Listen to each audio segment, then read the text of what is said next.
Okay, welcome back. Solo role manging. Shadow of the Weird Wizard, Sailors on the Starless Sea.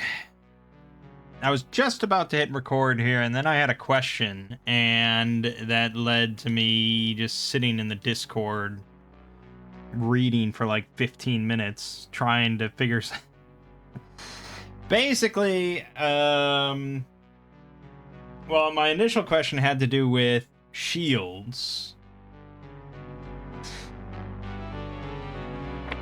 Because the book says that you either hold on to them or they're strapped to your arm. But if they're strapped to your arm, you know, that leaves your hand free. And that really just opens up a bigger ball of worms than I think most people want to deal with. So in the end, I'm going with just, you have to hold on to the shield. It takes up your hand. That led to a bunch of discussions about shields, and apparently that's some people's issue, or one of their issues with Weird Wizard, is that there's very, very little reason for practically any character to not have a shield. Including, and most notably, spellcasters. Spellcasting in Weird Wizard only requires your voice. No hand gestures, no implements, no nothing. Just requires speaking. So there's very little reason for every spellcaster to not have a shield in one hand. And some people don't like that because, for one, 2 defense is fairly significant. And 2, they don't like their idea of just every spellcaster walking around with shields, because it's not very traditional fantasy. I can see that. I don't know the answer. I don't know how to solve that, you know, and no one else did either. It's just a part of the system.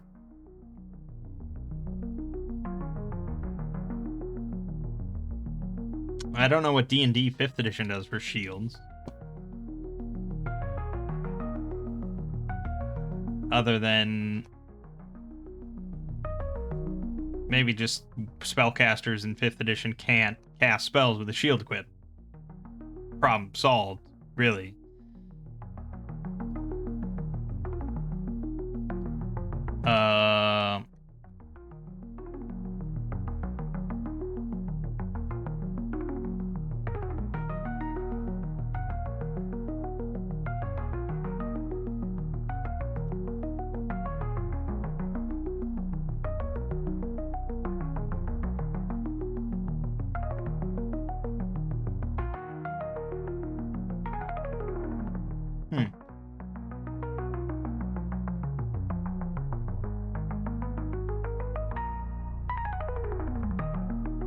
See, again, I'm going into this whole other thing.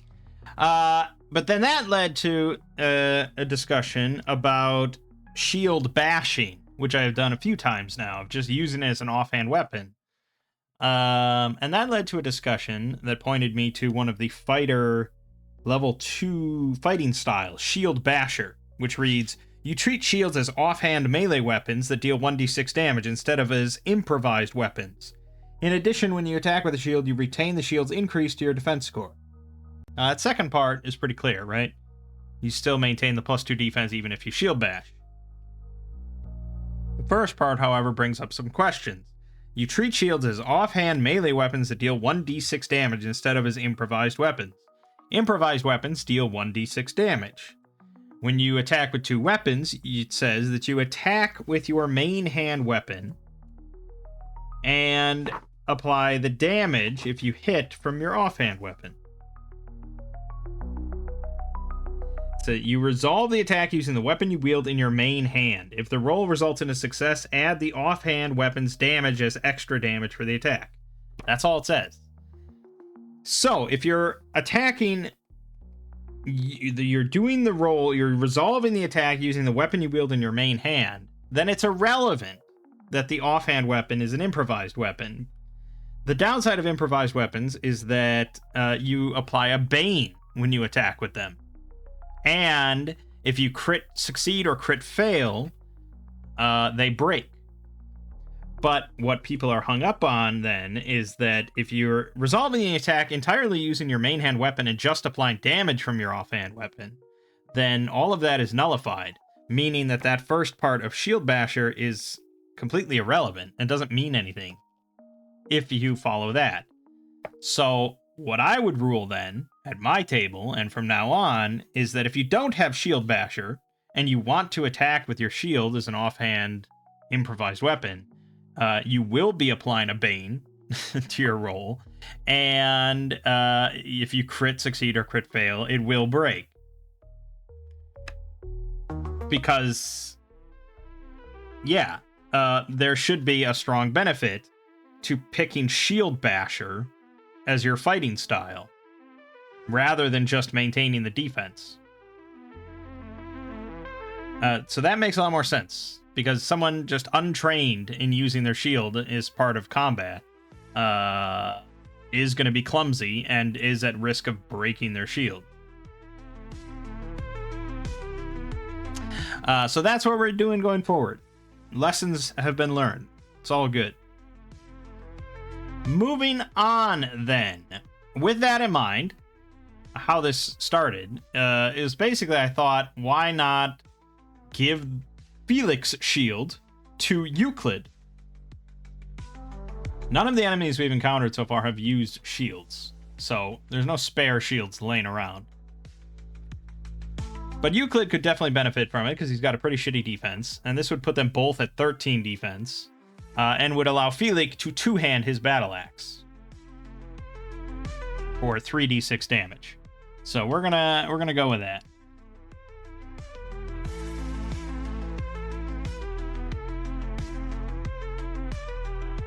Shield 13. Now another thing that we could do is have Sir Martin hand over his leather armor, because that would then be another point of defense, and Euclid would actually be at 14 defense. But I want to have the leather armor sitting there just in case Sir Martin needs to switch back to it. Speaking of inferior armor and superior armor, basically any item in the game can be superior or inferior. And so people were kind of wondering, what does it mean to have like a superior dog or something that's an extra good boy? But yeah, so superior weapons are a thing. They provide a boon when you attack. And inferior weapons are similar. They provide a bane with an attack, and they will only last for the duration of the quest that you're on, much like the armor.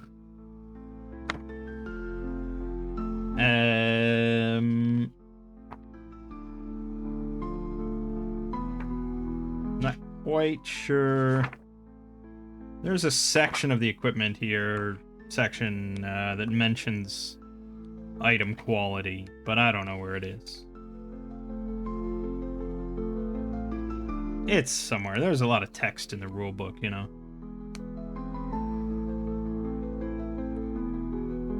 But yeah, essentially any item can be inferior or superior. Ah, here it is, yeah. An inferior item has shoddy construction from poor materials. Unless the description says otherwise, inferior items impose 1 bane on rolls made to use them, and they retain usefulness for about 1 quest before they break. They sell for half the normal price. Superior items represent the work of masters of their craft. They sell for 10 times their normal price, or 1 gold piece, whichever is higher. Unless the rules say otherwise, they grant 1 boon on rolls made to use them. Okay, so keep all that in mind. So then, the blackened mace that I picked up, probably also an inferior mace. Not super good to use, but, you know, we might use it. And then we have that short sword, the elven short sword, which, by all respects, should be a superior short sword, right? It's an elven blade. But we did find it in this horrible place. Under some rotting hides and stuff. You could argue that it's probably like a bit rusted, you know, or nicked or something. Maybe it could be restored to superior quality, which would be easier than making a superior short sword from scratch. That could be the case. So for now, I'm going to leave it as not superior. And that leads me to my last thing before we move on. And that is the treasure that we've been getting. We have been getting way too valuable of treasure. I think pretty much wherever I have written gold pieces, I need to downgrade that to silver pieces. And then we're more in line with where we should be. According to the DM book, for a novice tier, which is levels 1 and 2, per character for the whole quest, they should be getting around 1 to 2 gold pieces. So for this quest, for 4 characters, we should end up with around no more than 8 gold pieces worth of treasure. And so far, we've picked up like 40. More than that, really. If we converted the Chaos Torque, that was another 10 gold there. So if we drop everything down that says gold to silver, then we're at a more reasonable 3 gold, 4 gold, and then that would be maybe 5, or that maybe 5 gold. It's still a decent sum, assuming they sold everything, and assuming you find everything. But yeah, obviously these old school modules where XP was gold, or gold was XP, they tend to be a bit more lucrative. And I looked at some novice Weird Wizard adventures, and yeah, you get like, I don't know, 5 gold worth of treasure at the end, right at the end or something. They didn't seem to contain much treasure in them at all. So yeah, I think converting this to silver instead of gold is going to be the way to go. So we'll just change these G's to S's, change this G to S, change this S to C, change this to S. No, that would be the 6. No. There you go. And pretty much that should be good. Okay. Just not really a big deal, but just something for me to keep in mind for conversion in the future. Because I do plan on running more of these kind of old school modules. Alright. And with that, Euclid in his other hand now is going to light a torch. And we're going to descend down underneath the keep.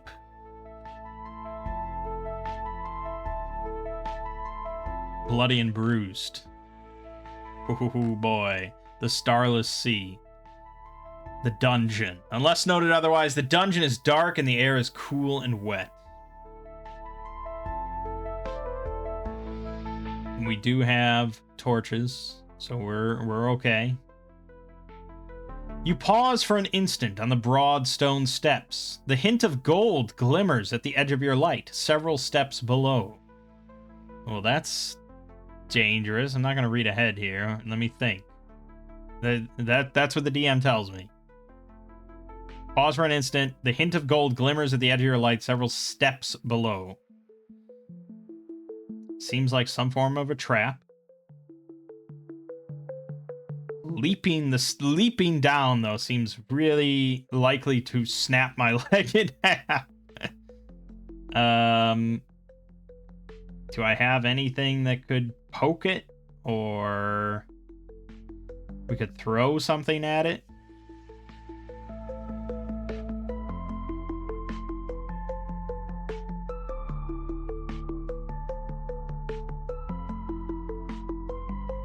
Magic isn't going to be much help here. Dazzling Flash is not going to cut it.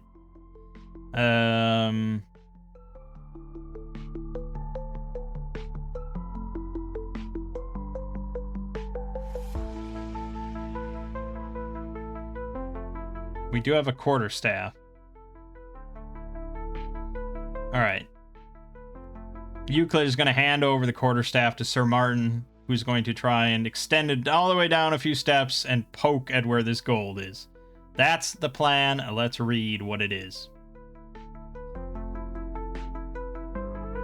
Closer inspection reveals the glimmer to be entirely mundane. 3 gold pieces forgotten on the Greystone Step. The coins were dropped by the Beastmen transporting the wealth of precious coins from Area 1A to 1-5.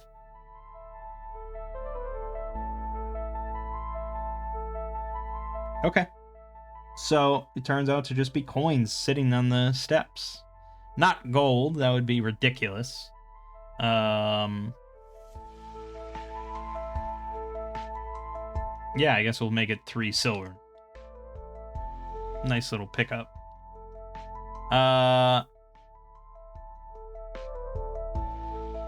So if we search here, we'll find this secret entrance.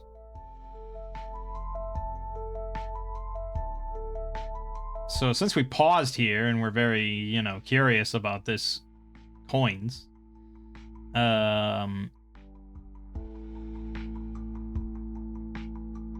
yeah.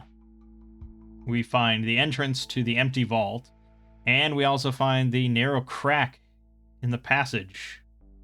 So we find this passage here and this secret door. Let's check this door. The narrow hall is lined with cut stone blocks. Dusty cobwebs hang from the low ceiling, and time itself seems to weigh upon this ancient place. A trio of upended chests rest in the shadows in the rear of the chamber amid a scattering of coins. Tracks in the dust record the path of recent looters. This vault once held the amassed wealth of the Chaos Lords. Unfortunately, the Beastmen have already transported the bulk of the wealth to Area 1-5. All that remains are 3 chests and the spilled coins littering the floor. 1d20 copper, 1d12 silver, 1d8 gold. While all the chests are unlocked and emptied of wealth, the Beastmen missed a secret compartment hidden in the base of the second chest. I think maybe let's do 1d20 copper and 1d6 silver here. 19 copper, 2 silver. So that'll be that. We're still this is quite a bit of money, probably more than they would prefer to give out, but whatever.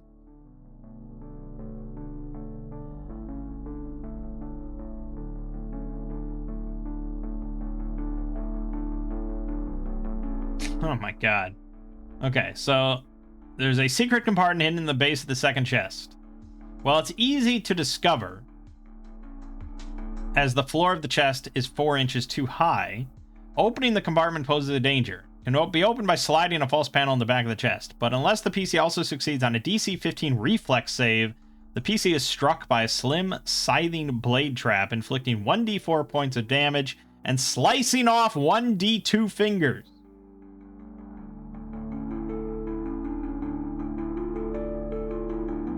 It's pretty bad.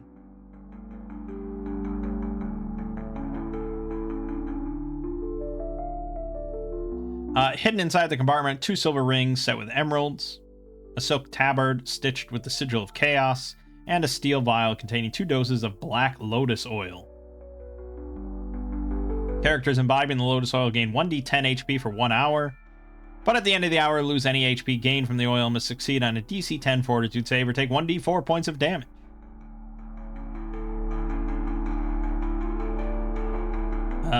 We'd probably... as you may have noticed, Weird Wizard and Demon Lord... Actually, I don't remember it for Demon Lord. But definitely for Weird Wizard, it likes everything to be D6s and D20s.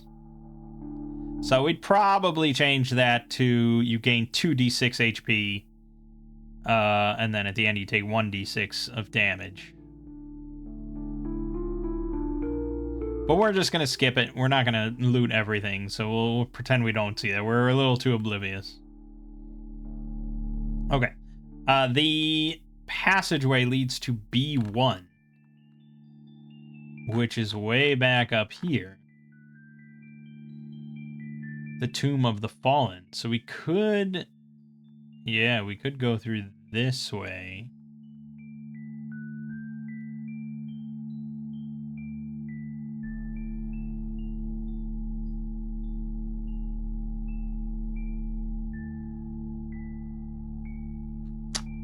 Let's skip it. We'll skip it. And we'll just keep going down the steps. There's beastmen afoot, and we want to explore the dungeon proper. So Sir Martin continues down. He handed the quarterstaff back to Euclid. And we head into 1-2, the Dread Hall. Wide stone steps descend into a long hall. The walls are decorated with elaborate tile mosaics depicting foul ceremonies to horrific and baleful fiends. The walls are slick with condensation and black algae. The condensation runs in rivulets and collects in a long, brackish pool set in the center of the hall. Have the PCs make a luck check. On a DC 15 result, the character feels a strange compulsion to inspect the base of the pool, then pick up and carry off a skull once discovered. Okay. How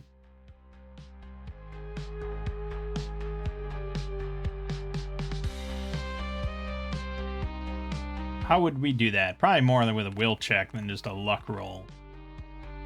This is some sort of magical compulsion. So the way DCC luck checks work is you actually want to roll low. So like a 1 is a very good luck check. So for our purposes, so that means that a DC 15 result, they have a small chance of getting that. So there's a small chance of this compulsion. So we'd probably do a will roll with 1 boon. And if anyone fails that, then you go from there. So let's just do that in order. Sir Martin rolled a 4. So he got a 5 plus... Okay, so he actually failed. There you go. Garvis got a 12, no problem. Felix... Ooh, Felix also... Oh, barely succeeded. Okay. And Euclid... Jesus! Okay, Euclid also failed. Crazy bad rolls at the start here. All right, so both of those are going to be inspecting the base of the pool and picking up and carrying off a skull. We'll get to that.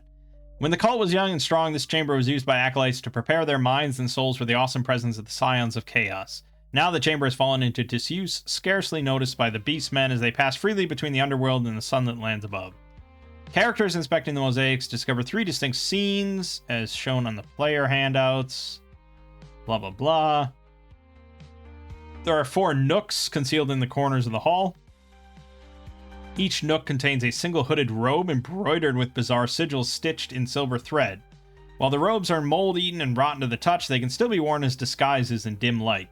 The Beastmen retain a subconscious memory of the Sacred Order of Chaos, and unless provoked, will not attack anyone wearing a robe. Of course, if a PC wearing a robe does attack a Beastman or Chaos Beast, any pretense is immediately ruined. The fetid pool set in the center of the chamber is thick with black algae and natural slime. Narrow in relation to its length, the pool is 20 feet deep, and its base is lined with hundreds of skulls. If a character peers into the pool, a skull rises to the surface, a faint glow emanating from its eye sockets. The skulls are the last remnants of challengers that sought to dethrone the Chaos Lords, and still hold a spark of their former spirit, bearing an unholy hatred for the brothers Phelon and Molon. The skulls can be lifted from the murky water and glow brighter the closer they are brought to Area 1-5. Though the skulls and their infernal spirits are not lawful aligned by any means, their hatred can aid the characters in their battle against the Chaos Lord.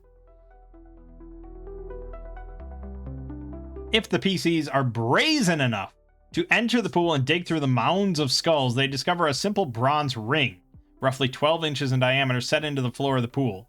Rotating the ring 90 degrees causes the floor of the pool to fall away, taking the brackish water, the skulls, and the unfortunate soul that released the valve along with it. PC is sucked down a narrow tube slick with algae into Area 1-3. Okay.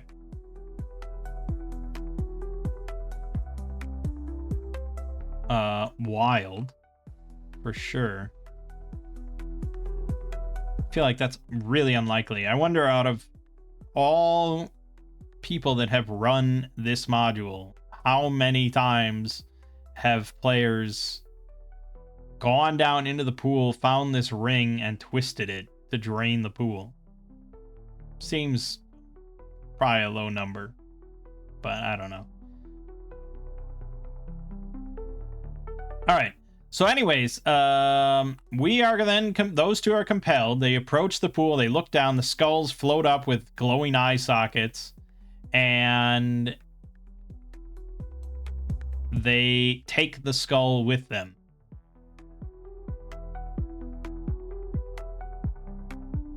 I'm sure this would lead to a discussion among the characters, or among the players, as to why they have suddenly taken this glowing skull. But, they just feel like they have to. And, they're still here. They're still alive, so can't be too bad. Yeah, I would say it's probably... most people would think it's not good. I don't think they would say, oh, well, this is going to be a big help for us in our battle against the Chaos Lord, I'd be like, oh, shit. Okay, you guys are going up front. Way in front. We'll keep an eye on you. Other than that, we're definitely not going in the pool, because that's extremely unlikely for a group, I would say. And as for the robes, probably not.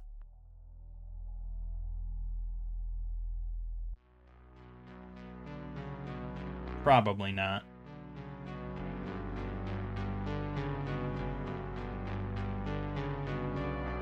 Yeah, I just can't imagine. Maybe you'd have one person that's just like the Chaos Goblin of the group or whatever. This just sees this mold-eaten, rotten robe and is like, yeah, I'm gonna put this on. This looks great. It's got these bizarre sigils stitched in it with silver thread. So I'm sure it's perfectly fine. Some people, but I don't know. I can't really imagine most players with like a degree of sense would just be like, yeah, this is probably going to work in our favor. Because you don't really know the backstory of like what this keep is and all this.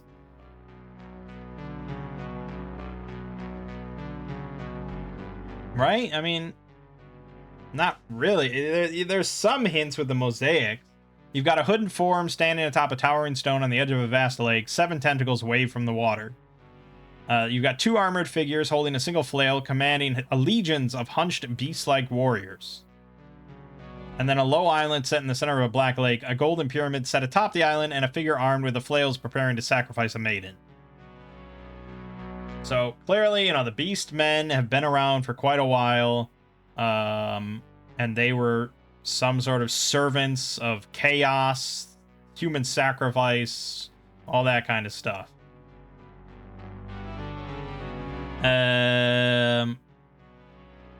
So maybe you'd put 2 and 2 together and think, oh, well, these robes. Maybe if one of the mosaics had a robed figure in it. There's a hooded figure. That's not really a robed figure necessarily.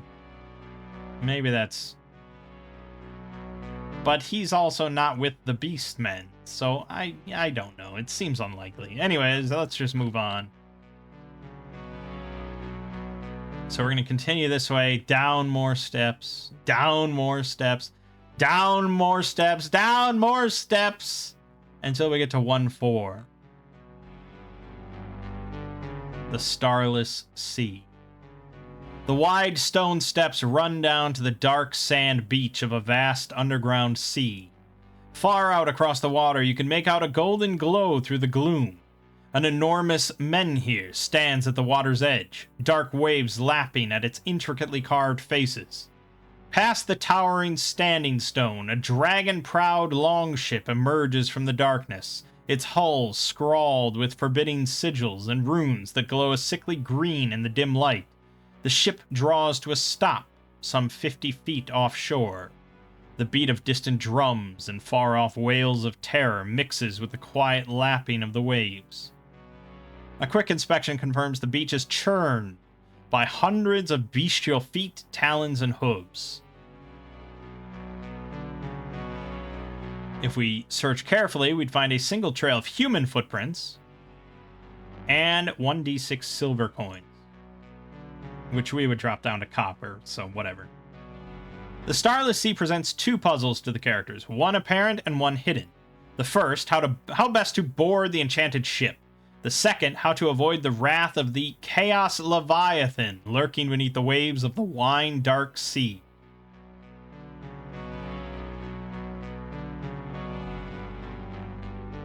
So if we study the men here, the standing stone, study the carvings on it, have to succeed on a DC 15 will save or attack their nearest fellow with the intent of offering their still beating heart to the Leviathan. Great.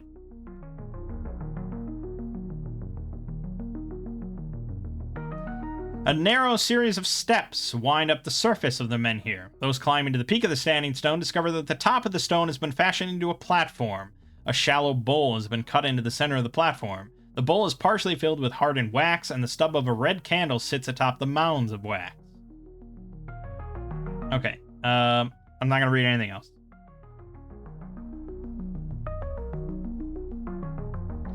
So how would I do this? Let's say I'm playing this. The DM read all that. We found he mentioned the stone steps going up the menhir. One of us went up there and it was brave, and we found a bowl with some red wax and a candle.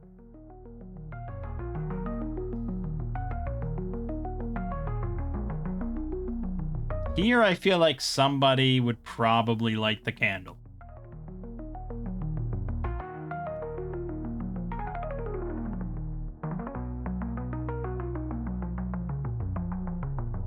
Especially if we go back to this mosaic that we looked at, you know. A hooded form standing atop a towering stone on the edge of a vast lake. 7 tentacles wave from the water. Now you could interpret that to think, okay, there's some sort of horrific kraken creature in the water, and lighting the candle will awaken it and cause it to start tentacling all over the water.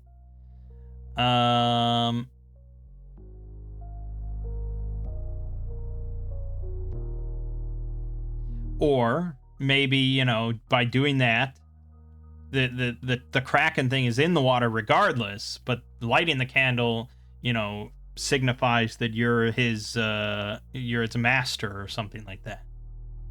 At that point, I could maybe see someone going back and grabbing one of the hooded robes.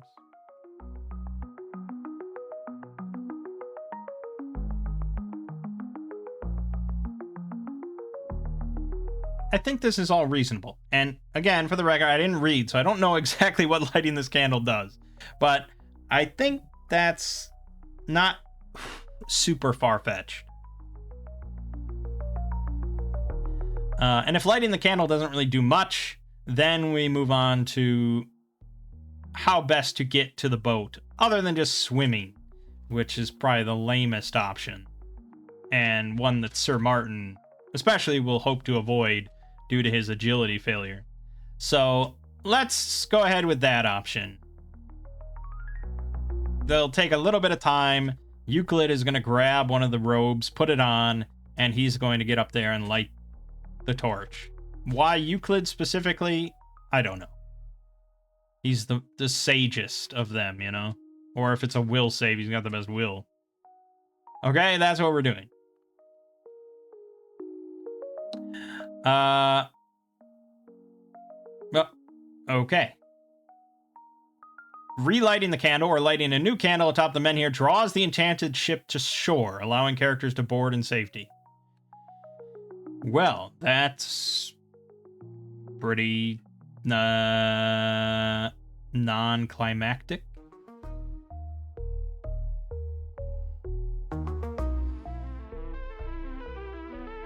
Well, we would certainly all board then. Once all the PCs have boarded, the ship sets course for the island temple at the heart of the sea. However, halfway through the journey, the PCs must deal with the Leviathan. The ship can also be drawn to shore by lighting the sensor. Okay, which we do have. I don't know if anyone would ever think of that. The dragon ship is equipped with oars, and failing magic can be rowed to the island.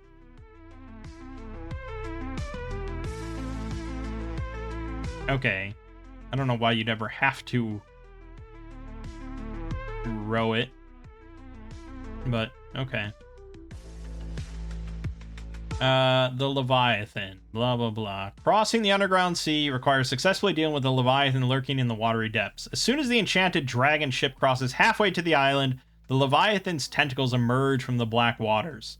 Unless the PCs succeed in placating the Leviathan within 5 rounds, 2 great tentacles wrap about the stern, arresting the ship's progress across the sea.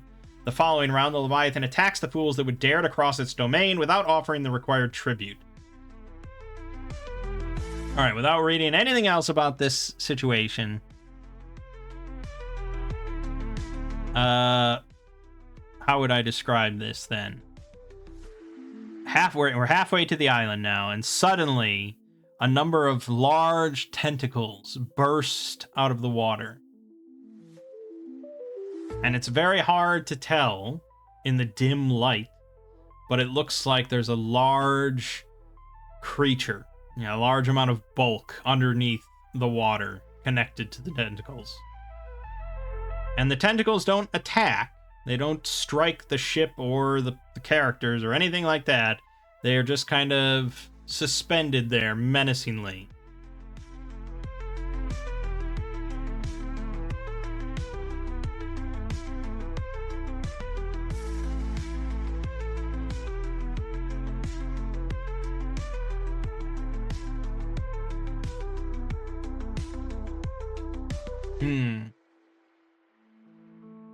I don't know. Again, I wouldn't think most groups would connect this sensor that they found and maybe picked up in that chapel up there all the way down here on the Starless Sea with this Leviathan. You know, it seems like a big stretch because that sensor is not depicted in any of the mosaics we saw. So I can't in good conscience just use it, even though I know that it does placate it because it mentioned it twice now. It just seems unlikely. This is possibly where our mage would think to maybe bust out Wall of Radiance. We could quite easily suspend the Wall of Radiance,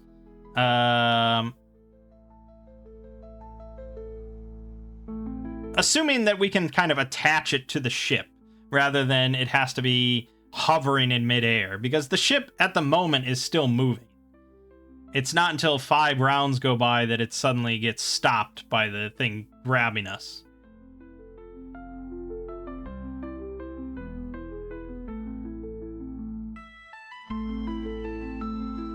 How would I rule that if I was a DM? I guess, again, I'm trying to be more generous.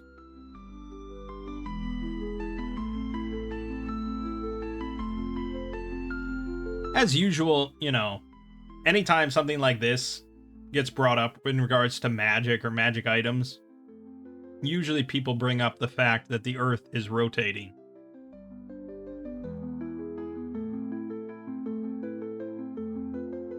You know, and so these things are always kind of fixed in a fixed position regardless, because they don't move with the Earth's rotation, you know, or they do move with the Earth's rotation. They're not just, you know, because if they didn't move with the Earth's rotation and they were fixed entirely in one spot, things would be catastrophic, like with the immovable rod or whatever. So, as usual with magic, it's fucking magic, you know? If it doesn't outright state it, then it kind of works how you want it to work. If you want it to stay in midair where it's, you know, and you move away from it on a ship or something, whatever. If you want to attach it to the ship, attach it to the fucking ship. Fine, you know. Rule of cool and all that kind of stuff. So, since I don't want to abuse the sensor and I don't know what other solutions they might have for me, I'll go with what I would do, and that's putting up the wall of radiance on one side of the ship near where the tentacles are. I don't know if all the tentacles are on one side. I don't know, did it say that? It just says Leviathan's tentacles emerge from the black waters. And then within 5 rounds, 2 great tentacles wrap about the stern. This doesn't really list size of the Chaos Leviathan, so I have no idea how big this is meant to be.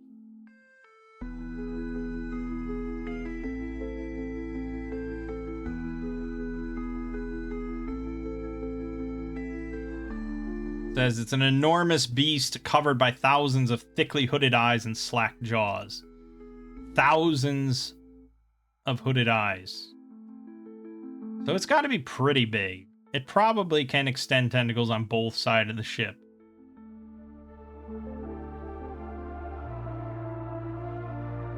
Apparently these tentacles are all 75 feet long. So yeah, I'd say they're on both sides of the ship. We can only pick one side, so we'll pick a side. And I'm gonna use it. Again, this is just what I would do without knowing much information. Because I usually think that I can kill anything. Which has led to some problems in the past, as you can imagine.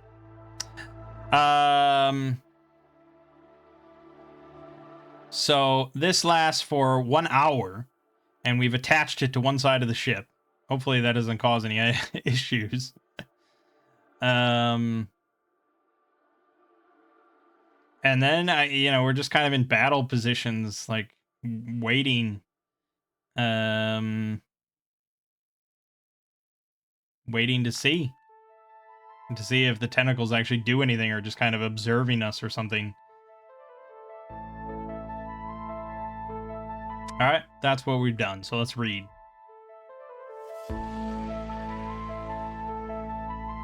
However the PCs attempt to treat with the Leviathan, the judge is encouraged to entertain clever solutions and punish foolish ones. Burning incense in the sensor dedicated to the forces of chaos stills the great tentacles. The Leviathan acknowledges its age-old pact, placing its tentacles at the feet of the summoner before sliding back beneath the waves. Okay. Sacrificing one or more creatures to the Leviathan appeases the Leviathan but sorely offends any gods of law. Characters taking this route damn themselves to the service of wicked gods, or worse, to the absence of any patron whatsoever. Alternately, PC sacrificing more than 500 gold pieces worth of goods, pouring them into the waves, can placate the Chaos Beast without offending the patrons of law. Again, what group is going to think to dump... And again, like, say they dump a bunch of shit and it's like 400 gold pieces. Are you going to be like, nah, you're dead. Go fuck yourself. So, yeah, I don't know. PCs may attempt to distract the beast by chumming the water with corpses or blood. Depending on the sophistication of the ruse, this can buy the PCs time. In this case, the furious Leviathan seizes the boat as it draws within 50 feet of the island temple's shore. Okay, not many options here then. Battle the Leviathan. While battling the Chaos Beast is certainly direct, it likely ends in the destruction of the party, or at the very least, the death of those unlucky enough to come within reach of the beast's 75-foot-long tentacles. The only hope of those electing to attack the beast lies in a critical hit, otherwise their doom is nearly certain. In battle, the Leviathan first pulls PCs into the sea, then tears them limb from limb. My music stop. Wait, that was it? That was it.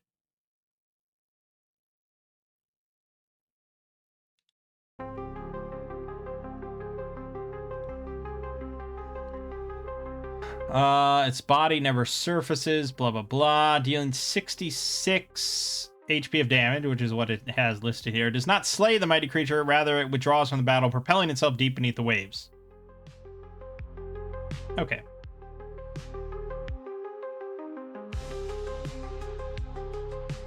So basically, if you just don't appease it properly in 5 rounds, which, again, I would say is pretty unlikely, it's going to wrap its tentacles, 2 tentacles around the ship.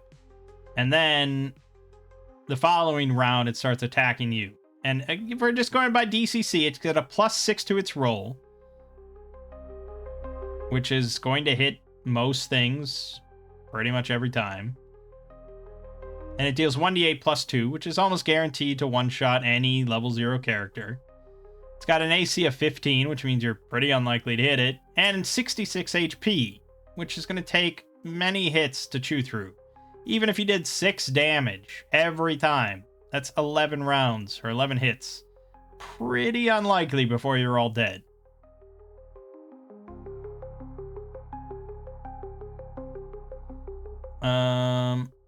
Oh, and it gets 6 actions per turn. Yeah. Jesus, you're gonna get fucking slaughtered. This is the guaranteed TPK. This is where 98% of groups are probably gonna fail, I would imagine. With some groups managing to light the incense or something. Or maybe sacrificing one. I could see that happening. Alright, so I have statted the Chaos Leviathan, and I specifically told GPT that this thing is intended to kill a party, you know? So we have it as a difficulty 8. We have it listed as a boss. Originally, I gave it Fury actions, which boss monsters get, which are basically special once per combat reactions they can take. In the end, I took those away just out of simplicity. 14 defense, 80 health. It gets 2 tentacle swipes per turn, +5 on the roll, dealing 2d6 +3 bludgeoning damage, and if it hits, the target is grabbed.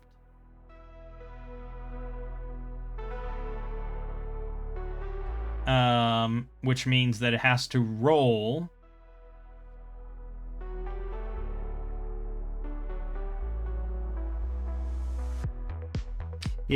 okay, now, yeah. Probably a slight adjustment here. Because escaping from a grab is a strength or agility roll against the creature's strength or agility. Your choice. So you'd always pick its agility because it's an 8, which means it's really easy to escape. So we'd probably bump up its agility quite a bit to like 12 or 13. We go with 12, I guess.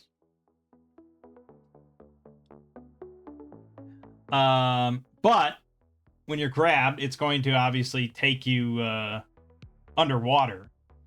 Creatures within 5 yards of Leviathan that cannot breathe underwater take 1d6 damage at the start of their turn. I'm sure there's some rules in here. Actually, almost guaranteed. Rules for suffocation. Yeah. You're subject to suffocation when you go without breathing for 1 minute or longer. While subject to this fact, you make attribute rolls with 1 bane, blah, blah, blah. And you take 1d6 damage at the end of each round. Or double this damage if you used an action during your turn. So the drowning aura just triggers immediately. And you take a d6 at the start of your turn. Which is pretty bad. It can also bite if it wants, dealing 3d6 +3 damage. But most of the time, obviously, tentacle swiping and getting everybody underwater. I think it's fairly dangerous. I think it's fairly unlikely for our group to survive this. Because those tentacle swipes are going to hit.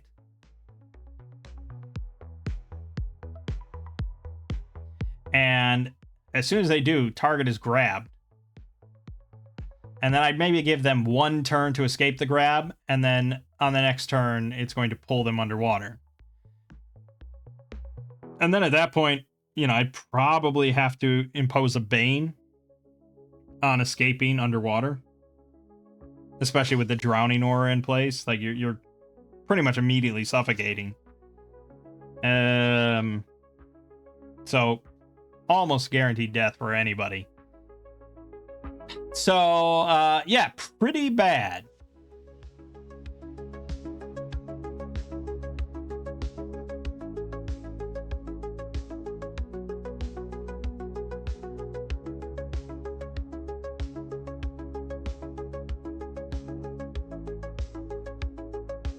But we have the Wall of Radiance, and that is really the key factor here. And much of that depends on your DM. For one, if he allowed you to kind of attach it to the side of the ship in the first place, which we did. We allowed it. I would allow that. Certainly would. So the question is then, how rules as written are we going to run this? And secondly, how intelligent are we running the Chaos Leviathan? He's going to get hit by... I mean, his tentacle is going to get hit by it. And, of course, damage to a tentacle, we're counting as damage towards the Leviathan. I don't know what DM wouldn't do that. So, he's going to reach a tentacle in on both sides to grab the ship. So one of his tentacles is going on the other side, and it's no problem. The other one, however, well, it depends. He might wrap the tentacle around the other side, where it'll get also hit with the Wall of Radiance. So we can be generous there as well, and say he's going to take 66 damage.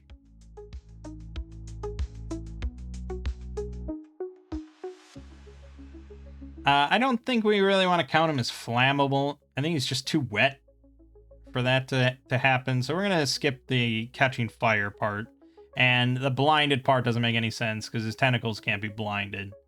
Although, at the same time, how is he seen where he's grabbing and what he's doing? I don't know. Let's not think about it. So let's just stick to the damage.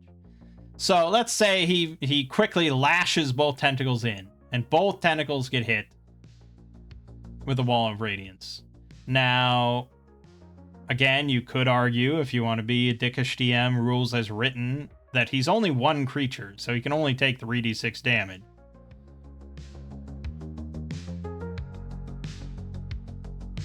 Rather than each tentacle that passes through it taking 3d6.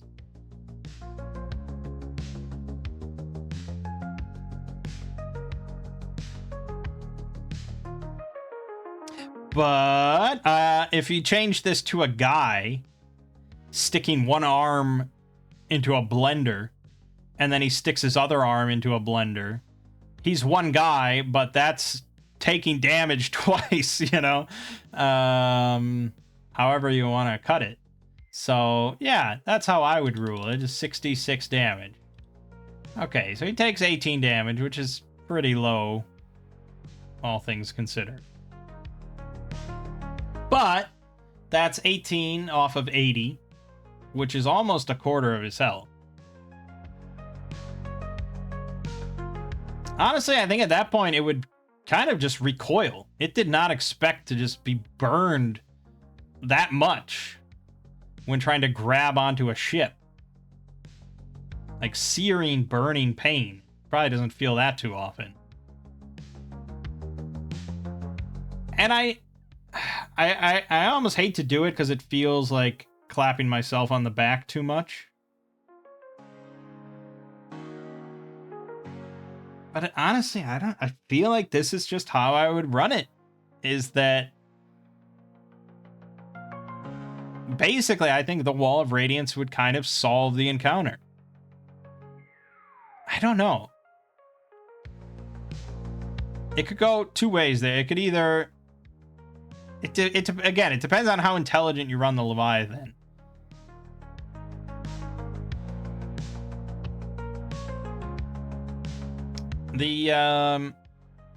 It doesn't ever mention the thing destroying the ship or anything.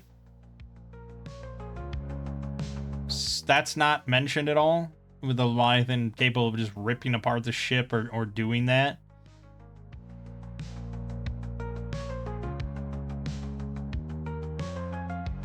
I don't really doubt that it could. It probably could rip apart the ship, but it's interesting it doesn't mention that at all. But yeah, if we treat it as an animal, as like a creature, you know.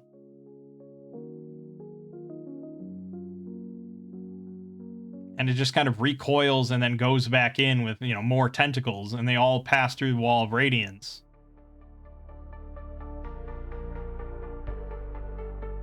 I mean, he's got like 6. You get 6 actions. Say he sends 6 tentacles in. That's 18d6. You want me to roll it? I'll fucking roll it right now. 18d6. 73 damage. Bada bing, bada boom. And it's not like he's gonna overload the wall. You know, it can handle this all day. It can do this all day. So again, like, I'm trying to just become a more fun, a more generous DM, and not every table, not every group likes that, but I know for a fact, a fucking fact, that if my nephew happened to have Wall of Radiance and happened to cast it in this way, the entire table would be clapping and applauding if I said, like, if I said that, like, yeah, roll 18d6, you know, and okay, you see the tentacles writhing and scorched in pain, and the creature kind of falls away into the abyss and retreats. I mean, that would make their fucking night, you know. So that's my ruling. Now, whether my nephew and my family would ever think of anything like that, that's harder to say.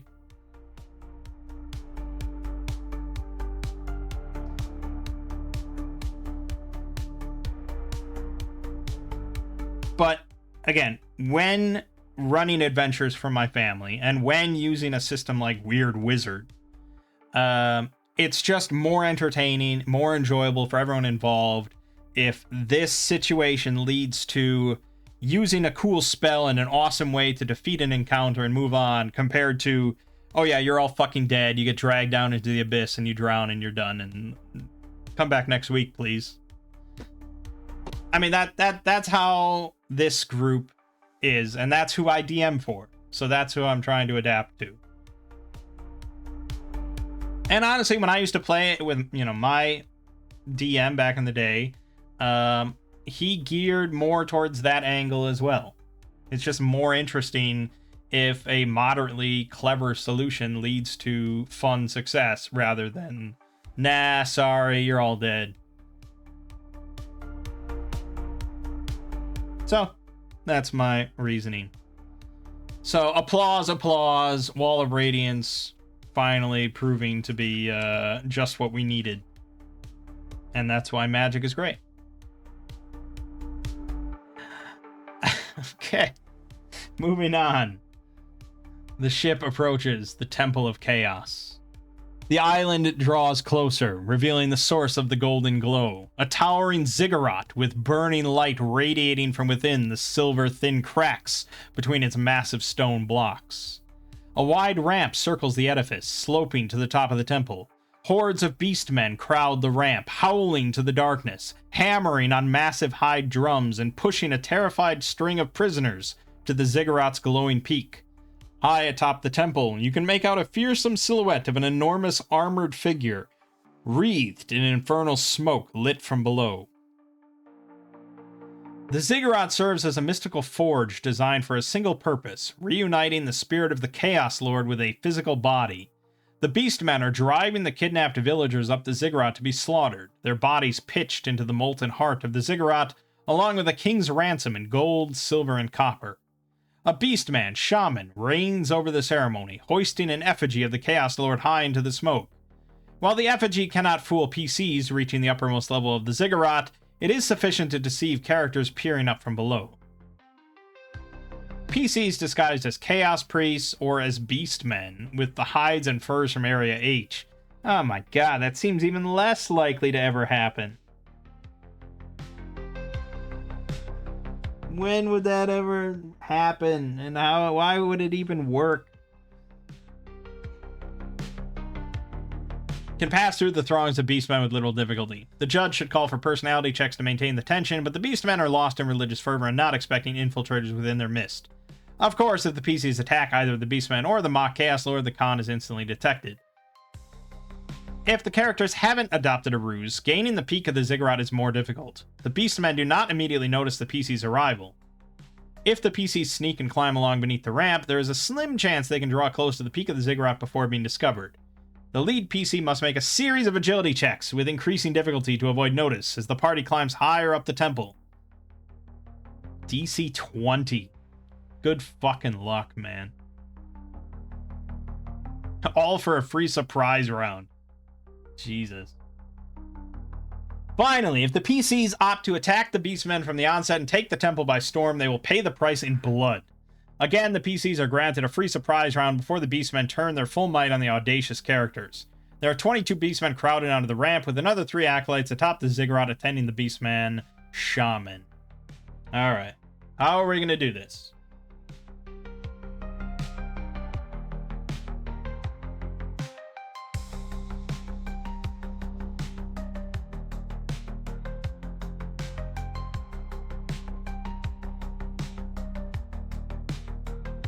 Okay, so the boat has arrived here.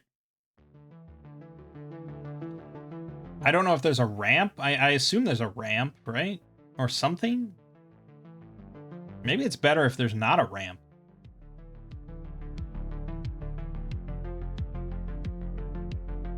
Let's assume there's not a ramp. There's just like a netted rope on the side.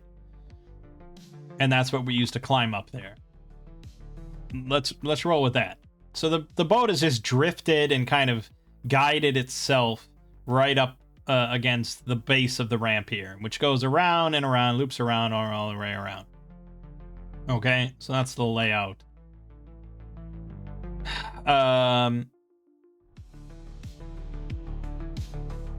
Hordes of beastmen crowd the ramp, howling to the darkness, hammering on massive high drums, and pushing a terrified string of prisoners to the ziggurat's glowing peak.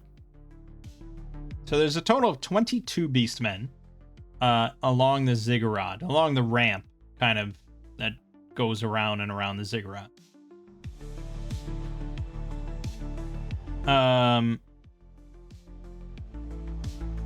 One would assume that we do have line of sight. Well, actually, we don't even have to assume. We know that we have line of sight on this enormous armored figure wreathed in infernal smoke lit from below.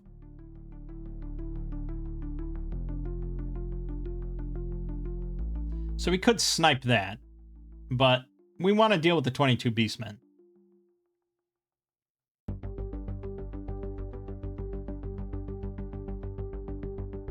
"22 is not that many."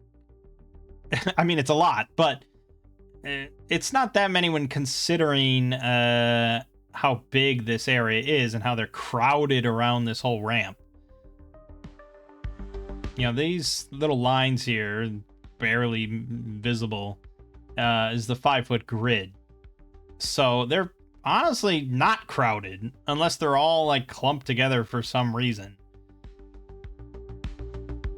Really, there should be more like 100 beastmen, but let's keep things relatively simple here.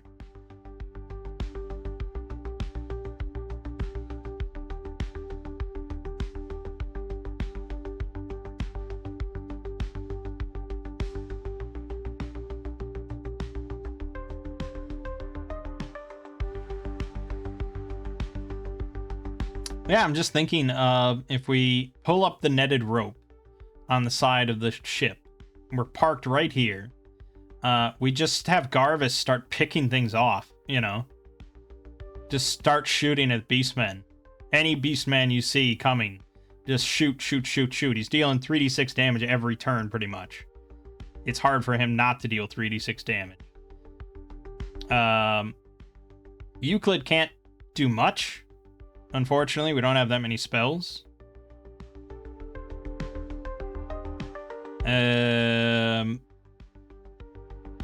I can Dazzling Flash, but that's kind of about it.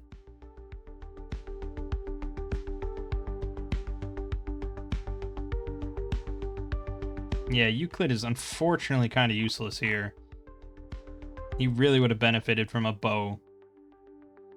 Because if he had a short bow, I mean, he's rolling just a straight d20. He'd hit 50% of the time, or 55% of the time for 2d6 damage. I mean, that's not terrible. Compared to nothing. So, yeah, I wish he had a bow, but we have no bows.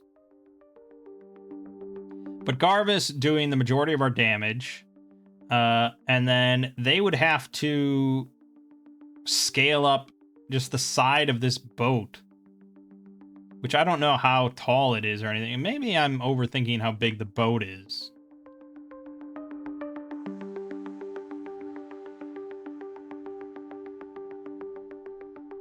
It's a dragon-prowed longship. Okay, so a longship is not... Yeah, this isn't... Okay, yeah, no, I'm thinking of a much different ship. I'm thinking of, like, the fucking Goonies. A pirate ship or something. So this is a longship. It's pretty squat on the water, which is what the image kind of represents here. So that plan isn't going to work nearly as well. No, there's no scaling it. They basically step. They can step into it. So that plan is kind of shit. Unless we can... It does have oars. And the text does not say anything about its autopilot from this point on.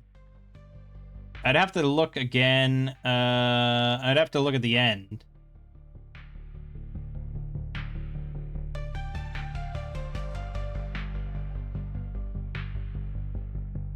Okay, so basically after we win the day,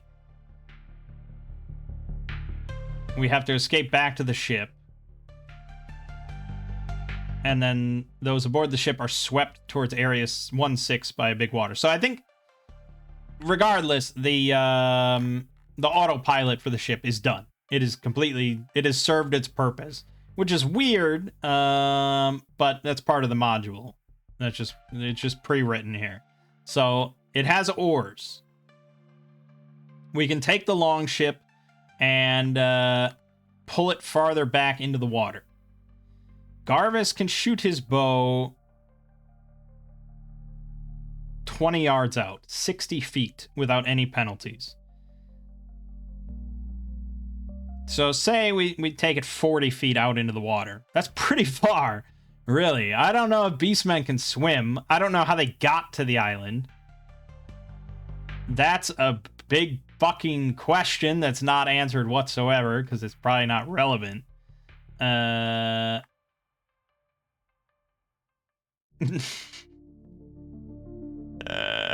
Yeah, I have no idea. Maybe they also took the ship at some point, and then the ship, maybe it eventually autopilots back to like the middle of the lake until the candle's lit again. And maybe these beastmen have just been here for a while. I don't know, a few hours maybe. That could be. I can't imagine most beastmen can swim.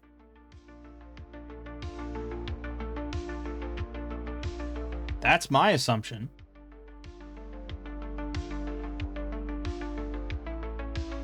Fuck it. That's the plan. That's what we're doing. And what's likely to happen...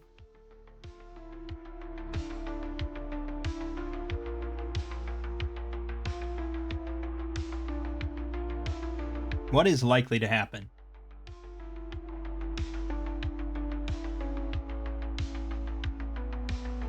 The module's not going to have... It's not going to have answers for me. This is DM Fiat. We're strictly in DM Fiat here.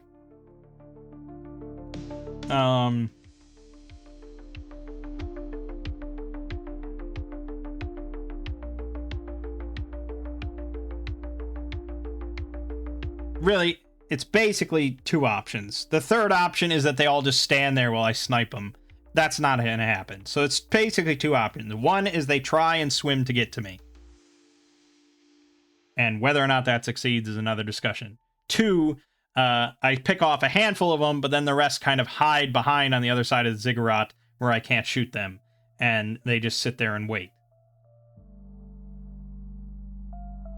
Of the two options, which one is more fun? Probably that they try and swim to me. And then from there, you probably cut the group in like half. And then you have a big brawl on the long ship with the other half of the beastmen, or some, some amount of beastmen. That's probably the more interesting one. So I think that's where we'll lean if I was running this, which I am right now. Okay, so that's what we're doing. 40 feet out. The place is lit up. I mean, it said that. The golden glow. The ziggurat has burning light radiating from within. So it's lit up. We can see the beastmen from a distance. So we're 40 feet out. Garvis is going to start making shots. Before we start, we then have to decide essentially how long before all beastmen that are going to come to us are in the water and out of Garvis's shot. Out of his line of sight and stuff. But they're not swimming underwater, right? They're like doggy paddling. So he could still take shots. So, okay. How many rounds from when he fires the first arrow to beastmen climbing aboard the longship? 40 feet out in the water. What's a swim speed? I'm going to look up movement rate, swimming. Swim, blah, blah, blah. For every 2 yards of movement you expend, swim 1 yard in any direction inside the liquid. But while swimming, you grant 1 boon on rolls to attack you. It's pretty nice. Okay, so they have a speed 6. So that means in swimming, they have a speed 3. You can run in water, as weird as that sounds. But you can do the run action, so they have 9 speed in water. That's 9 yards.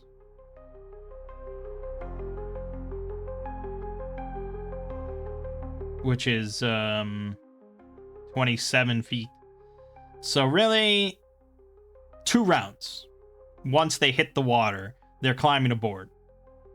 So really, I probably have, let's be nice, he's got 4 rounds. He's got 4 rounds of just free pot shots, which is not nearly as good as I wanted. Honestly, pretty quick. Now, we could keep rowing, and he keeps sniping while we kite the beastmen, but some of them will drown. Guarantee. Not all of them know how to swim. We'll adjudicate that when we get there, but 4 rounds of shots. 2 of them are just his normal, and then the next 2 shooting at swimming targets.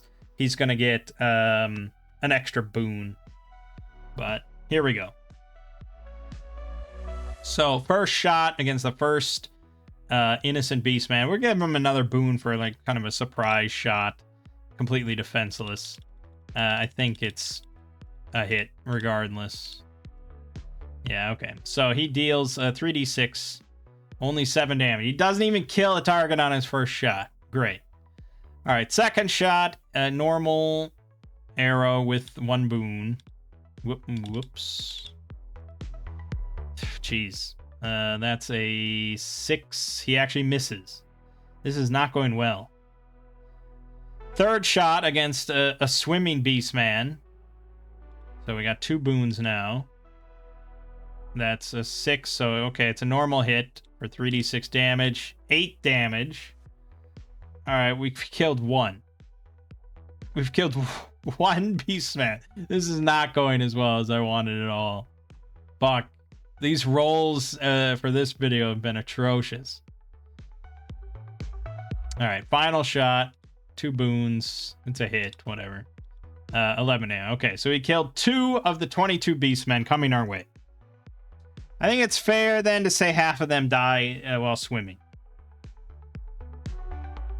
It's 40 feet in very dark water while being fired upon.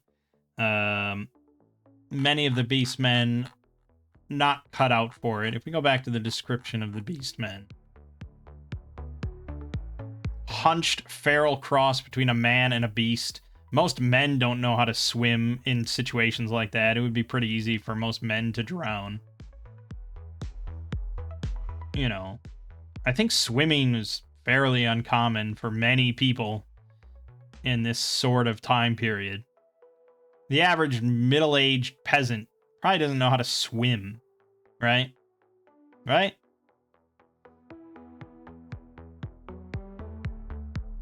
And if you look at all the possible, like, mutations that they could have, I mean, many of these are not suited for aquatic traversal.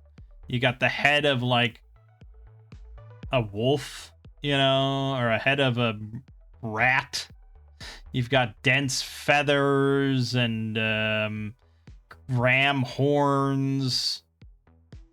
You've got a body weeping maggots and stuff, and or you have the head of a bull, the head of a cockroach. I mean, a lot of this stuff, and who knows what their like limbs look like. Although they apparently can all hold spears, so maybe they all have limbs. I don't know. I think it's reasonable to assume. And again, if I was running this, just it's like, oh yeah, 20 you killed 2, that's great. Here's 20 on your ship. Give them somewhat of a chance. We might still all die, but 10. Now they don't all arrive 10 at the boat at the same time, obviously. Because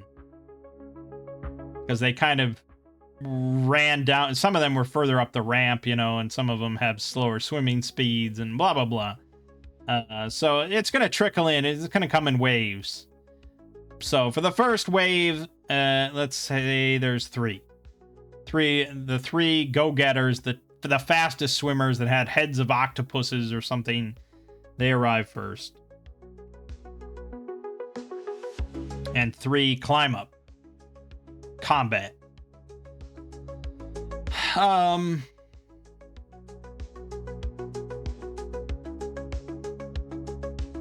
think everything's pretty close, and we just want to kill. We want to kill as quickly as possible, minimize any damage to us. So I think initiatives are going to be taken all around.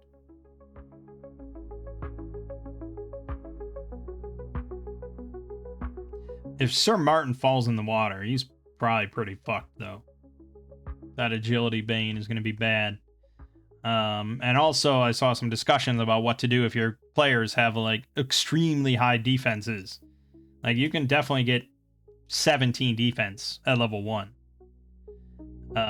And so they suggested going for grabs and wrestling. Once you have a target grabbed, you can wrestle them to the ground, and then you can pin them on the ground and do continual damage and stuff, or make it really easy for anyone else to hit them. So they recommended that option. Anyways, Garvis is going to shoot at... Okay, well, let's...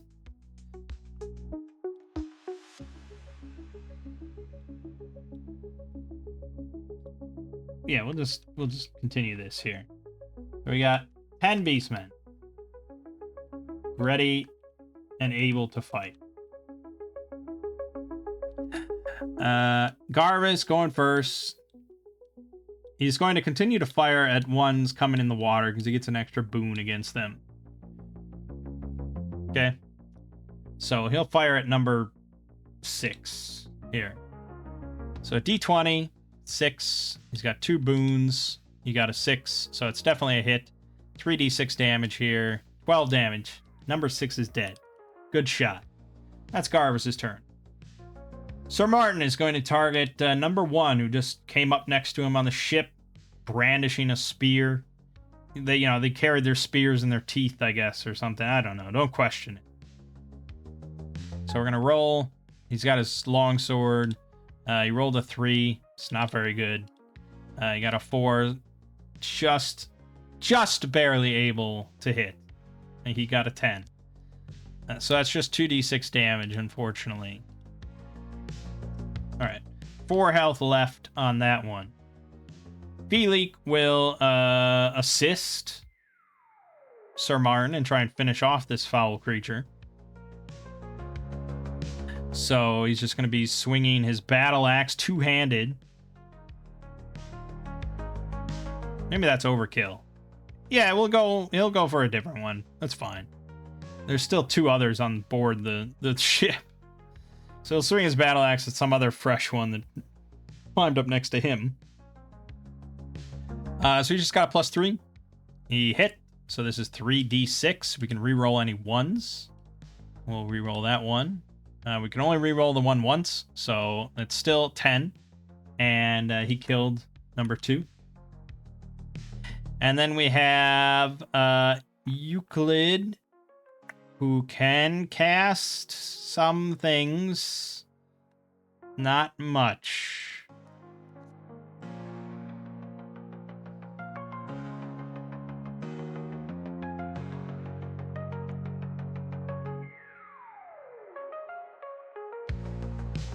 Yeah, not much. I think he's just going to use his dagger.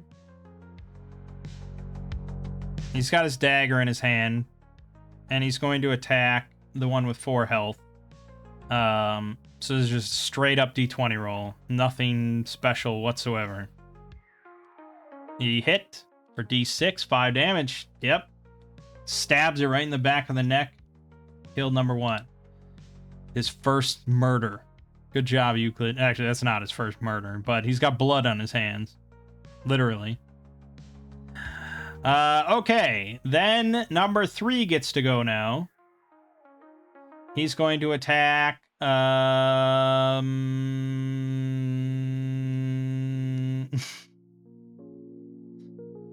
Martin. When in doubt, go after the tank. It's just better that way. So this is a D20 minus 1. Miss. Okay. New round. 2 more. Climb aboard. It would have been 3, but Garvis took care of the 3rd one. So now B3, 4, and 5 are all aboard the thing. Everyone's going to take initiative again, because we're really trying to stay ahead of the curve here, and we're doing an okay job. Garvis, again, is going to shoot at one of the other ones approaching, so we'll shoot B7. D20 with 2 boons. That's a hit. So 3d6. Phew, not great. 4 health left on that one. He really needs to get a kill every time. Shame, shame. Garvis has not been living it up. Alright.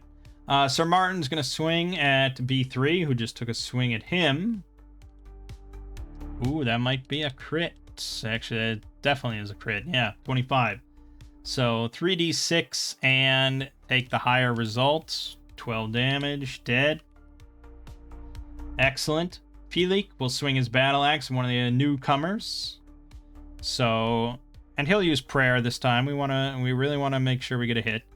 So we definitely got a hit. Perfect. 3d6, reroll 1s. Doesn't need to. Dead. Decapitated. Decapitated. Excellent. And that just leaves Euclid, who...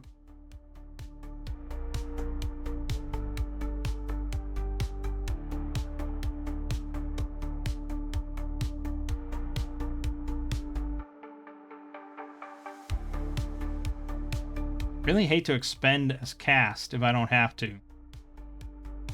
So Euclid's just going to hinder. Yeah, he's just going to hinder. And number 5 is going to go... We'll have 5 attack Felix, I guess. So, -1 with a Bane. Doesn't even matter. These guys are pretty incapable of hitting. Yeah, if I ran this again for a group, I don't know if I'd go with the -1 to hit. When I did it, I was like, okay, maybe we'll do it so that they are unlikely to hit, but if they do hit, they hit harder than the average difficulty 1 monster with 2d6. But really, it just means that they practically never hit. But I'd also probably bump up the numbers a bit. Because, I mean, look at it. We're still just, like, clearing, you know, with taking the initiative and trickling them in, like, forget about it. All right, anyways. Let's say fuck it. The last 4 arrive. The last 4 arrive. So there are 5 aboard the ship now. Again, everyone's going to take initiative. We want to thin their numbers as much as possible before they all get to go. We'll start with Garvis. He probably has one next to him by this point. I can't imagine he wouldn't. So he's going to have to retreat. And movement across the longship is probably like difficult terrain. So he probably can only retreat like 1 square with his movement. But that's good enough, because if he attacks in melee range with a bow, he gets a Bane. So he avoided that. And he's just going to fire at the one closest to him. He crit, so that's all good. 3d6, 11 damage. Will kill number 9. Dead. Excellent. Sir Martin is going to attack this. He does have a decent chance of killing one outright, so he'll go after 5. Also a crit. Excellent. Roll damage twice. Dead. Okay. Felix will go after number 8 here, this battle axe. Let me roll for prayer. He got prayer back, so he'll use prayer again. He got a 4, but he still hit, so 3d6, reroll 1s. 5! 1 health left. And then Euclid will, he could stab one, but then he's kind of in the thick of it. I'd have to target him with 1 attack, but we'll do it. He's got extra defense, so he's going to try to kill off this very wounded one with his dagger. So straight d20, no other way around it. No, miss. Okay. We could heavily punish him by targeting him with 2 attacks, but we'll be somewhat nice. So 1 on Sir Martin, 1 on Felix, 1 on Euclid is what's going to happen. No dodges, no hinders, no nothing. Straight up, -1. Sir Martin, miss. Felix, miss. Euclid, hit. 2d6, he might go down. Oh yeah, he's down. All right. Well, I mean, that's good, because we get to go over this now. Damage. Your damage number can never exceed your health number. Ever.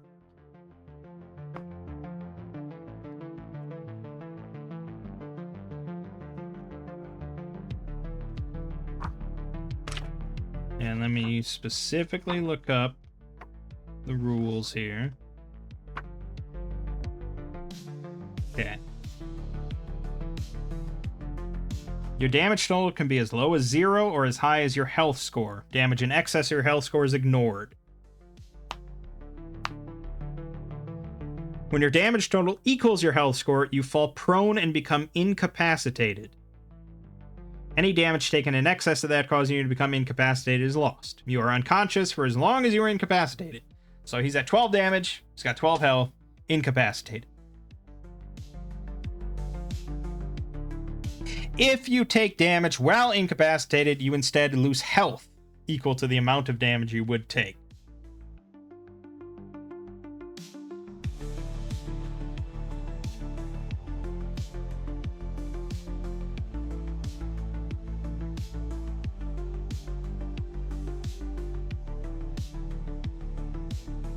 And yeah, so if that happens, and say you take 4 more damage, my health would go down to 8. My damage total then would also go down to 8, which is a little weird, but again, your damage can never, ever be more than your health, even if your health gets lower and lower. And in fact, if you're incapacitated at the end of the round in combat, or in a situation using rounds, you lose 1d6 health and make a luck roll. On a success, you heal 1 damage. You stop being incapacitated when your damage total is less than your health score. Thus, any amount of healing can end being incapacitated. So, yes, that means that at the end of every round, you have a 55% chance of healing back 1 damage and no longer being unconscious.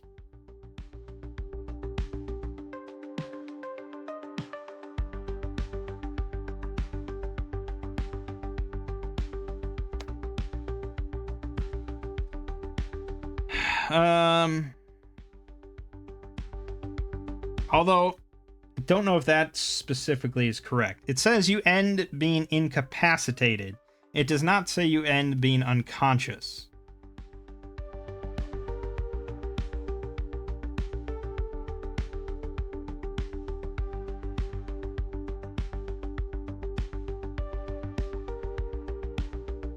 But since it doesn't say how you would remove unconsciousness or at what point you remove unconsciousness, I feel like most people are just going to run it as if you wake up then.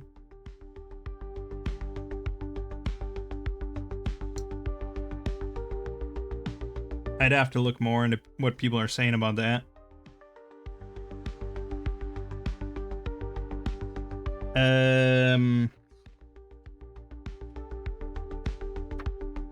Because there is also the stabilize action.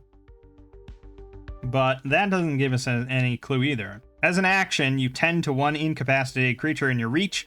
They heal 1d6 damage. That would immediately end the incapacitation no matter what you roll. But it doesn't say that they become conscious. But for the sake of just us here, since it's what most people are going to do until I find out otherwise, yeah, you'll become conscious. I think I did read some people think that it's kind of Looney Tunes, where you can go down, get up, get down, get up, go down, get up, get over, over and over and over like 5 times in the midst of combat with no negative effects. I do think that's a little weird, and there's probably going to be some house rules about that. All right, anyways. So that was the end of the round. That was the end of the round. He is incapacitated at the end of the round, so he loses 1d6 health. 5, Jesus. If he makes it through this, he's not going to be in great shape. Then he makes his luck roll. He fails, so he remains incapacitated. If your health ever reaches 0, obviously you are dead.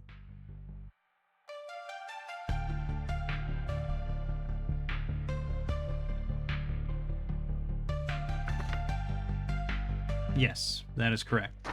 Obviously. So as you can see, it's actually quite difficult to kill characters unless your whole party goes down. Because it's very easy then for any other characters to just heal 1d6 damage off of you with a stabilized action and get you back up and back into the fight, fully fit and ready to fuck. But if your whole party goes down, yeah, like that's a TPK, as usual. But there's still the luck roll, so it is kind of hard in Weird Wizard to have a TPK compared to many other systems. Anyways, fresh round. We still have 3. Everyone's going to take the initiative. We want to end this. I think we used prayer again, so let's roll that luck roll. He's got prayer back. Felix is going to go after the uninjured one with the battle axe. Here we go. Boom. I mean, I used prayer, so whatever. But 3d6, reroll 1s. Doesn't even need to. Fucking dead. Garvis is going to shoot this 4 health dude. D20 to hit. 3d6. 18 damage. Jesus. Sir Martin going after this little 1 health dude. I mean, there isn't like any better way to guarantee a hit, so, it is what it is. Longsword, normal shot. It's a hit. It's a crit, really. 3d6, take higher result. Very dead. Done. Unfortunately, that means no one spared an action for Euclid, who the round ends, combat technically ends. And it says, if you become incapacitated when not using rounds, the sage tracks time with rounds until you are no longer incapacitated. So it's not just an automatic, okay, you're back. He's going to roll his luck roll. He did succeed. So he heals 1 damage. So right now he has 7 health. And he's at 6 damage. So 1 damage will take him back down and he'll be in Shitsville. But it's better than being in Shitsville right now. And with that, we killed all Beastmen. Could have gone a lot worse, really. And I think overall, much better than us storming the Ziggurat and facing all 22 of them. So, I'll give myself another pat on the back. Again, I was generous with having Beastmen actually go into the water even though they can't swim. That's a questionable choice from a DM. I could have easily instead said the ones that can't swim stay on the Ziggurat. Which would mean then we'd have to fight another 10.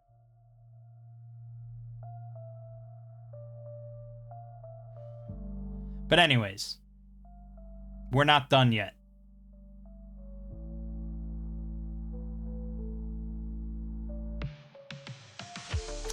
So we row back. I mean, we've got no heals or anything. I do have some poultices. But those you apply to someone and then an hour later they heal 1d6 damage. We don't have that kind of time. They're summoning the fucking Chaos Lord or something up there.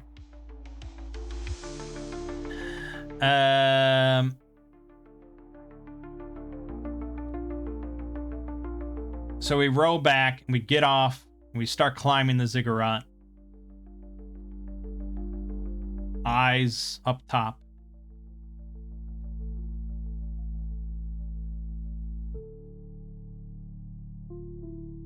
The peak of the temple is dominated by a vast, smoking pit that glows with a hellish light. A mighty beastman hoists an effigy of a fearsome armored figure high into the swirling clouds as the prisoners are hurled screaming one after another into the pit. A trio of snarling beastmen upend woven baskets, pouring thousands of coins in after your fellow villagers, producing gouts of hissing smoke and flame. This is where I could see a player, Euclid, immediately interrupting the DM, which is a rare thing to do. You don't really want to do that too often. And immediately saying to use Shatter on the effigy.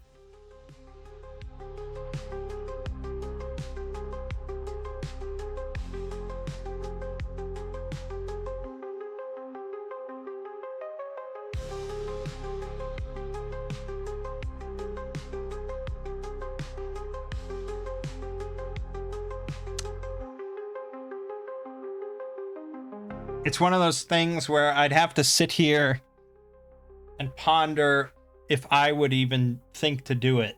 Like, if I were playing this.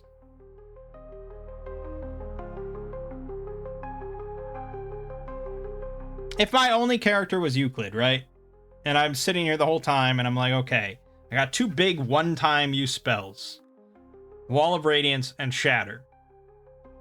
And the whole module, you're trying to think of when best to use those 2 spells. And we already did great with Wall of Radiance, but when to use Shatter on an object that would just cause it to explode.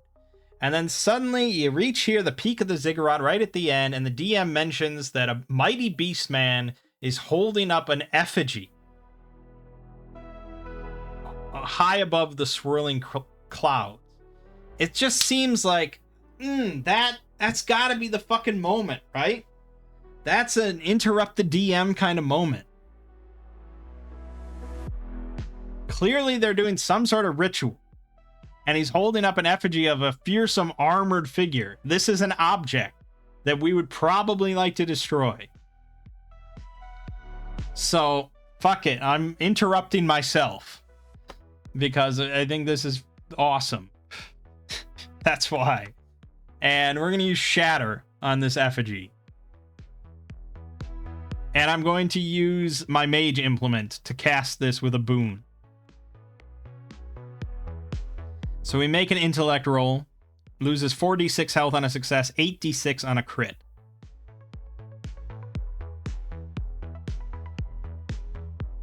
Now, it does say target an ordinary object. And this is where you'd have to go back to the DM and you know, would he determine that it's an ordinary object? So let's continue to read.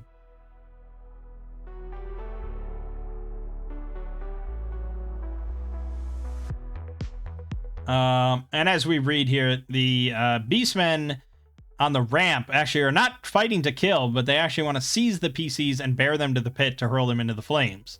In our case, though, I think they definitely were trying to kill, because we were just going to snipe them if they didn't. So, yeah, we can ignore most of that.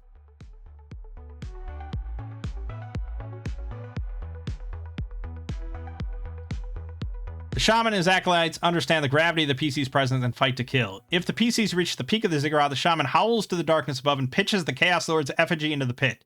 This immediately extinguishes the flames and plunges the cavern into darkness. The effigy bursts into flame, magically drawing in the flesh and gold-steeped magma. Animated by the spirit of the Chaos Lord, the glowing effigy emerges from the magma, rapidly cooling into a hardened, blackened form.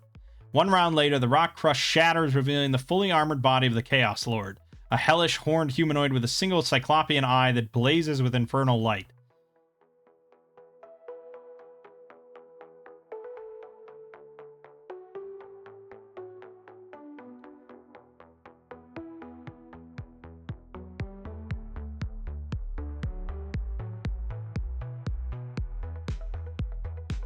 I could very much honestly see a DM arguing that this is not an ordinary object. That this is indeed like a magical kind of relic. Because it does somewhat sound like the armor, the effigy, does contain magical energy. It's not just being used as like a vessel that other magic is animating. So I could see a DM definitely making the argument. But again, pointing back to the rule of cool. It is pretty badass. Maybe not killing and ending the encounter just prematurely, but perhaps putting a dent and injuring the boss for what's to come. I think that's probably a happy middle ground.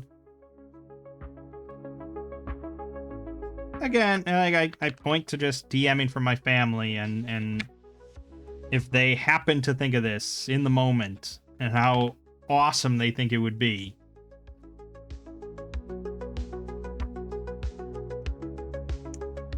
It kind of depends. Like if it injured the thing and then they won the fight, they'd think it's awesome. If they injured the thing and then they died in the fight, they'd be really sad that their shatter didn't just kill it, you know?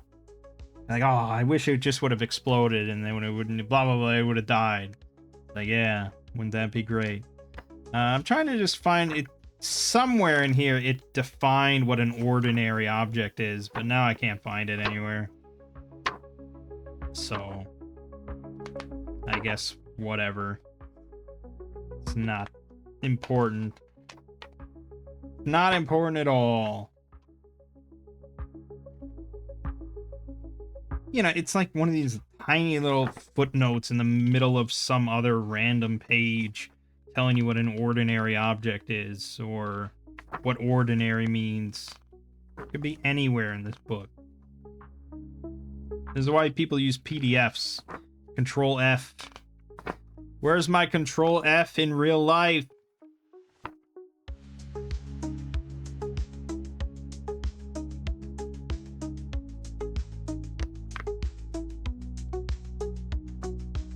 Ordinary. The game uses ordinary to describe anything that is neither magical in nature nor affected by magic. Yeah, I don't think you'd really describe... honestly, if I was going rule as written, Shatter would not work on this at all. If we're going rule as cool, Shatter would make this thing fucking explode and kill everything up there. If we're going for the happy middle ground that makes most people happy, we would do the roll and then kind of go from there. If he crits, I might still lean towards it exploding. Because that's just awesome. Everyone would be quite pleased with that, except the cruelest of grognards. If it's just a normal hit, though, I think, yeah, it would impact the final battle. But the final battle would still occur. So let's roll. He's using a boon. He rolled a 5. It's not very good. But he gets a boon due to the mage implement. Alright, so that's 14, which is enough to be a success. We're rolling 4d6. 13. Okay. Probably we would reduce the boss's health by 13 or something. I think that's relatively fair. And it's still pretty cool. You know, you describe the big cracks forming in the armor as the shaman throws it into the pit and he shouts, "No! You fool!" But the ritual continues on. Alright, so the shaman howls to the darkness above and pitches the Chaos Lord's effigy into the pit. This immediately extinguishes the flames and plunges the cavern into darkness. The only light remaining is the hellish glow emanating from the pit. So we see the sacrificial bodies and coins consumed by a pool of unholy magma. So we didn't save any of our fellow villagers that were here. The effigy bursts into flame, magically drawing in the flesh and gold-steeped magma. Animated by the spirit of the Chaos Lord, the glowing effigy emerges from the magma, rapidly cooling into a hardened, blackened form. One round later, the rock crust shatters, revealing the fully armored body of the Chaos Lord, a hellish, horned humanoid with a single cyclopean eye that blazes with infernal light. Molon emerges from his unholy forge and strides into battle, hammering down foes with his triple-headed spiked flail. The skull-faced Chaos Lord eagerly fights to the death, madly reveling in the destruction of life. Any skulls brought from the pool in Area 1-2 flare bright with hatred. The skulls can be hurled at the Chaos Lord. The skulls shatter on impact, erupting in flame, causing 1d6 plus 1 damage to the Chaos Lord. Any immediately adjacent targets take half damage. So all I would say to the players then is that the skulls that you've been carrying with you are flaring. They're the brightest they've ever been out of their eye sockets, and it just looks like there's roiling hatred. Would they think to throw them at the Chaos Lord? It seems like such a goofy maneuver, but maybe. I would change it to probably 2d6. Just 2d6. So we have stats for the animated effigy. They have him at 20 HP. We have him at 40. 13 defense, which is a bit low, but we have the solid frame trait, reducing all non-magical damage by 2. So, you know, that extends him a bit. He's immune to poison, disease, being frightened or charmed. You could probably put a bunch more immunities in there. I would say blind. He's probably immune to that. Various other things. Yeah. He's got +4 with his flail. 3d6 damage on a crit. Target has to make a strength roll. It says DC 13, but probably change that to strength roll with 1 bane. Or be knocked prone. And, okay, so he appears 1 round later. So as soon as he tosses it in and says, "You fool!" Combat will initiate. And we have combat against a shaman and some acolytes. And I don't think... No, I didn't copy those over for some reason. And I definitely had those made up, so give me a second.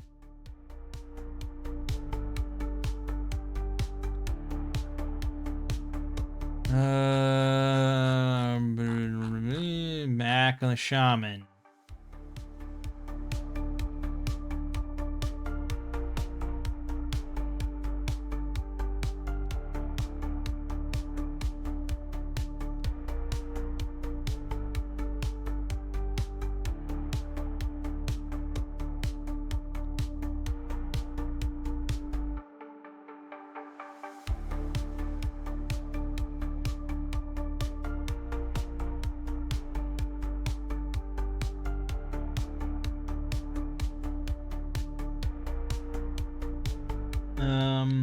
Okay.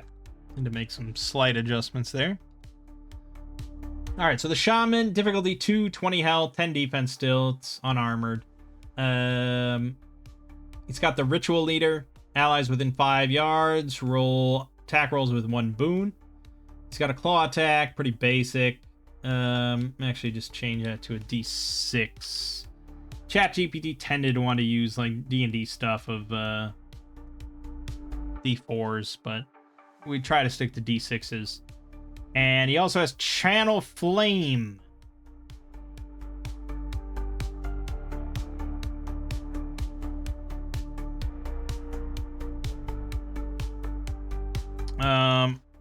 So I think, you know, it uses, again, D&D 5th edition shit, recharge, but Weird Wizard does not use recharge, and if it wanted to do something like that, it would probably do that. It could use a luck roll.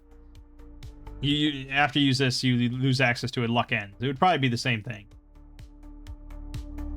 So Channel Flame will roll +2. And that's probably will versus agility.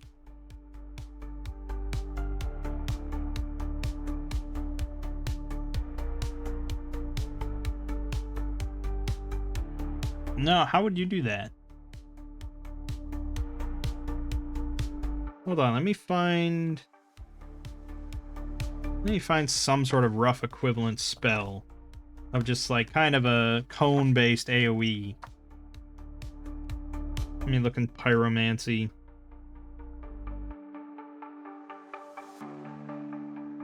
Jet of Flames. Here you go. Target takes 2d6 damage, then make a will roll against their agility. On a success, the target catches fire. On a critical success, target takes an extra 2d6. Okay. Or Spray of Cinders. Takes 2d6 damage and makes an agility roll. On a failure, it becomes blinded until the start of your next turn.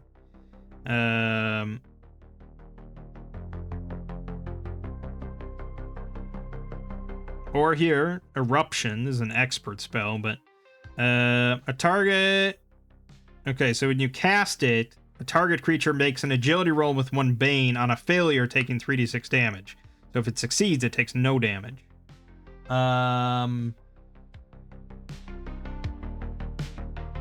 So I don't know how much stuff here is like half damage kind of stuff.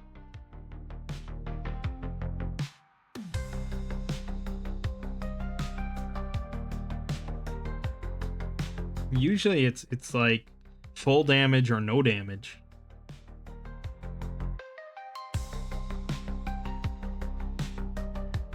I mean, I haven't looked at every spell in the book. There's a lot of them, but yeah, it seems more like full damage or no damage is a common way to go. I could look through the bestiary, which is something I didn't really do when doing all these conversions.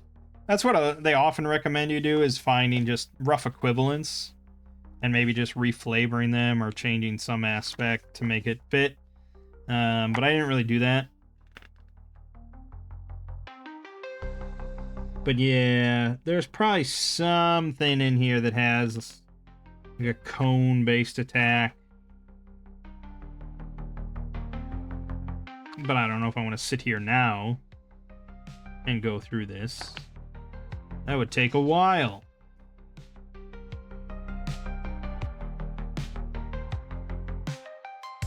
A spew fire from the Hydra.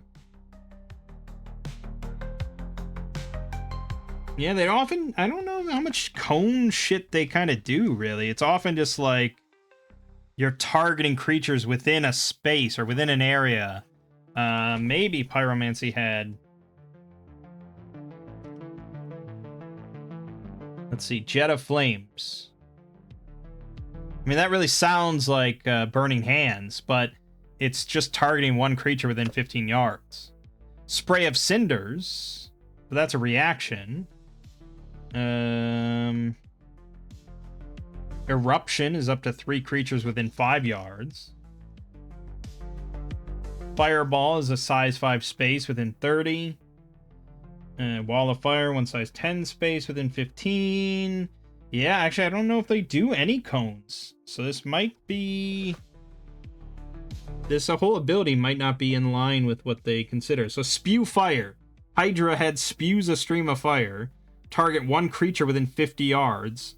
Make a strength roll against its agility. On a success, the target takes 4d6 damage and catches fire. Okay, so if we're going to redo this then, Channel Flame. I honestly just kind of dumb it down and kind of copy that. Just say target one creature within 10. Make a will roll versus the target's agility. On a success, the target takes 2d6 damage and catches fire. That sounds a little extreme. Honestly, 1d6 would maybe be more fair. We might have just killed ourselves with that one, but we'll see. So that's the Shaman. And then the Acolytes, basically just Beastmen, but they don't even have a spear. So they have a +1 to their claw attack, but it only deals 1d6 damage. I also gave them 12 defense for some reason, and I don't know why. If they're basic Beastmen, they should have 10. Yeah, so we'll roll with that. How many? The actual module calls for 3 Acolytes and 1 Shaman. Honestly, that might be fair. With the animated effigy coming in, that might be okay.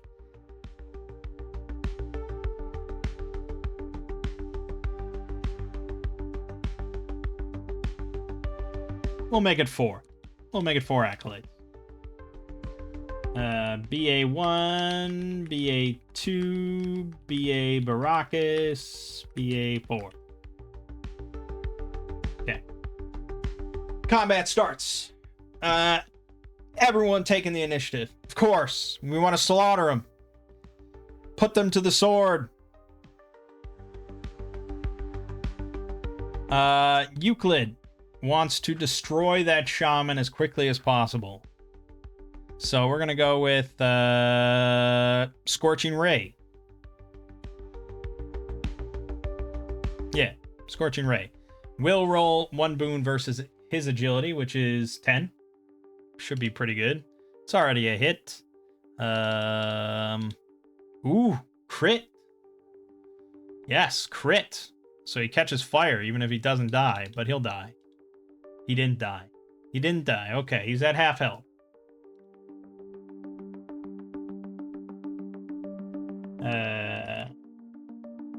He's at half health. That was really bad rolls on 4d6. He catches fire on crit, luck ends. As always. And so that'll be the end of the round. If we don't kill him. And that was my third casting of that. That's done. Alright, Garvis is going to shoot one of the Acolytes. With Trickery. It's a hit, for sure. 3d6. 10 damage. Killed the first one dead. Sir Martin is going to wade in there against another Acolyte. Roaring with fury, wielding his long sword of vengeance.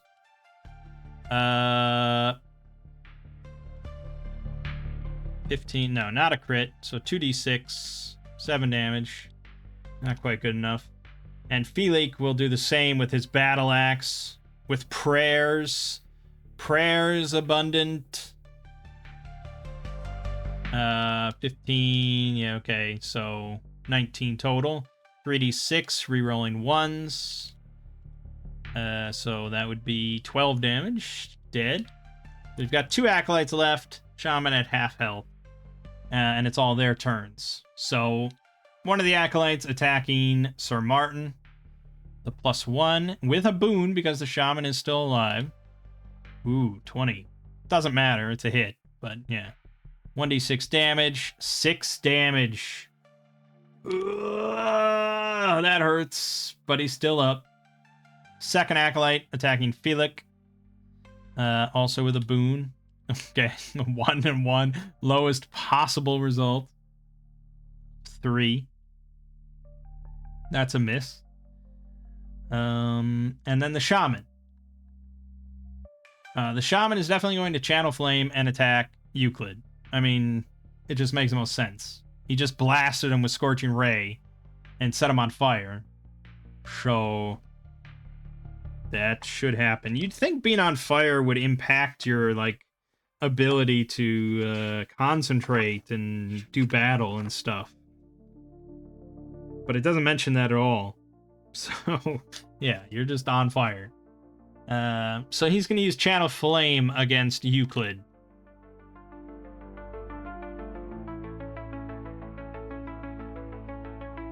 His agility is 10, so this is a +2.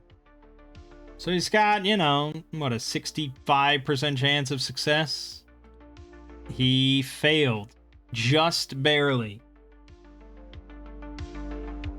So Euclid stands tall while the Shaman burns for 1d6 damage. 5 damage. Alright, he's down to 5.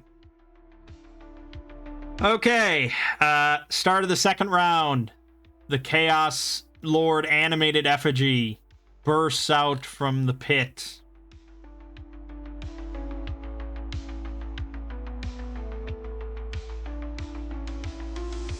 A hellish horned humanoid with a single cyclopean eye that blazes with infernal light, striding into battle with his triple-headed spiked flail. Yeah, that's definitely a problem.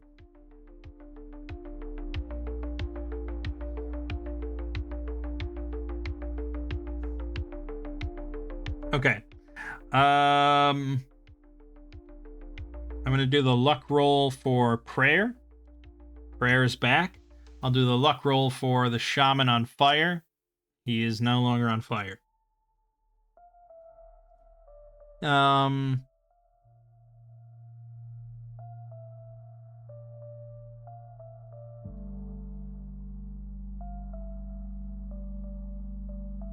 So we had taken what, 13 damage off of, I think it was like 13.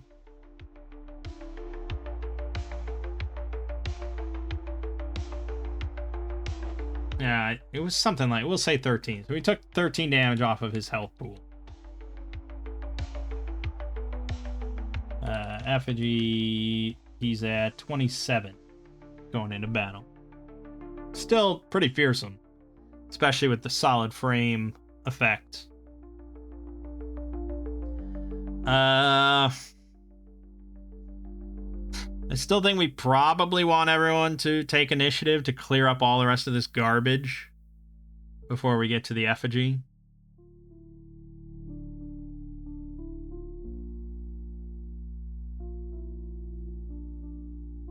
Yeah, so everyone's going to take initiative.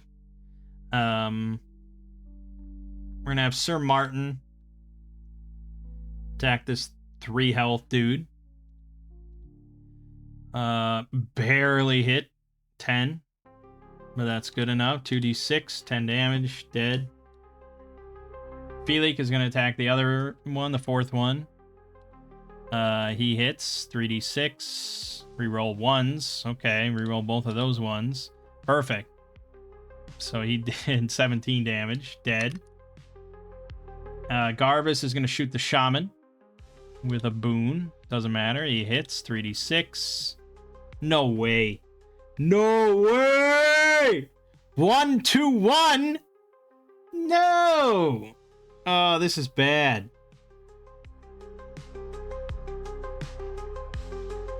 1 health left on the Shaman. Okay, Euclid is going to throw his dagger.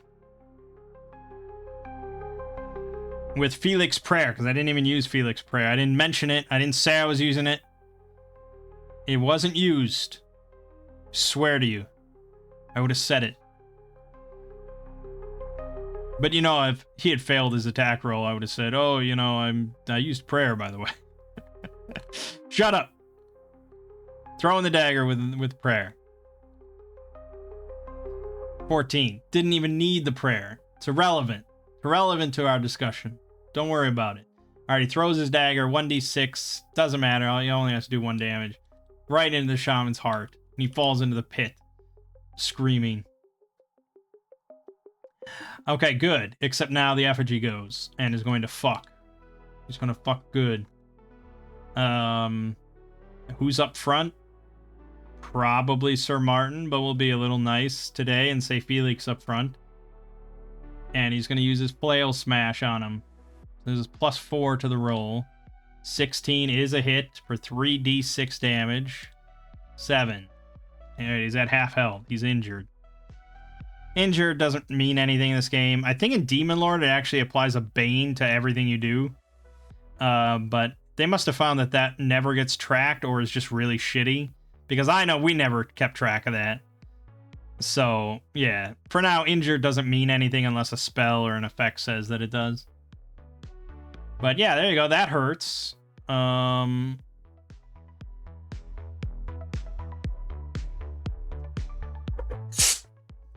that's the end of the round.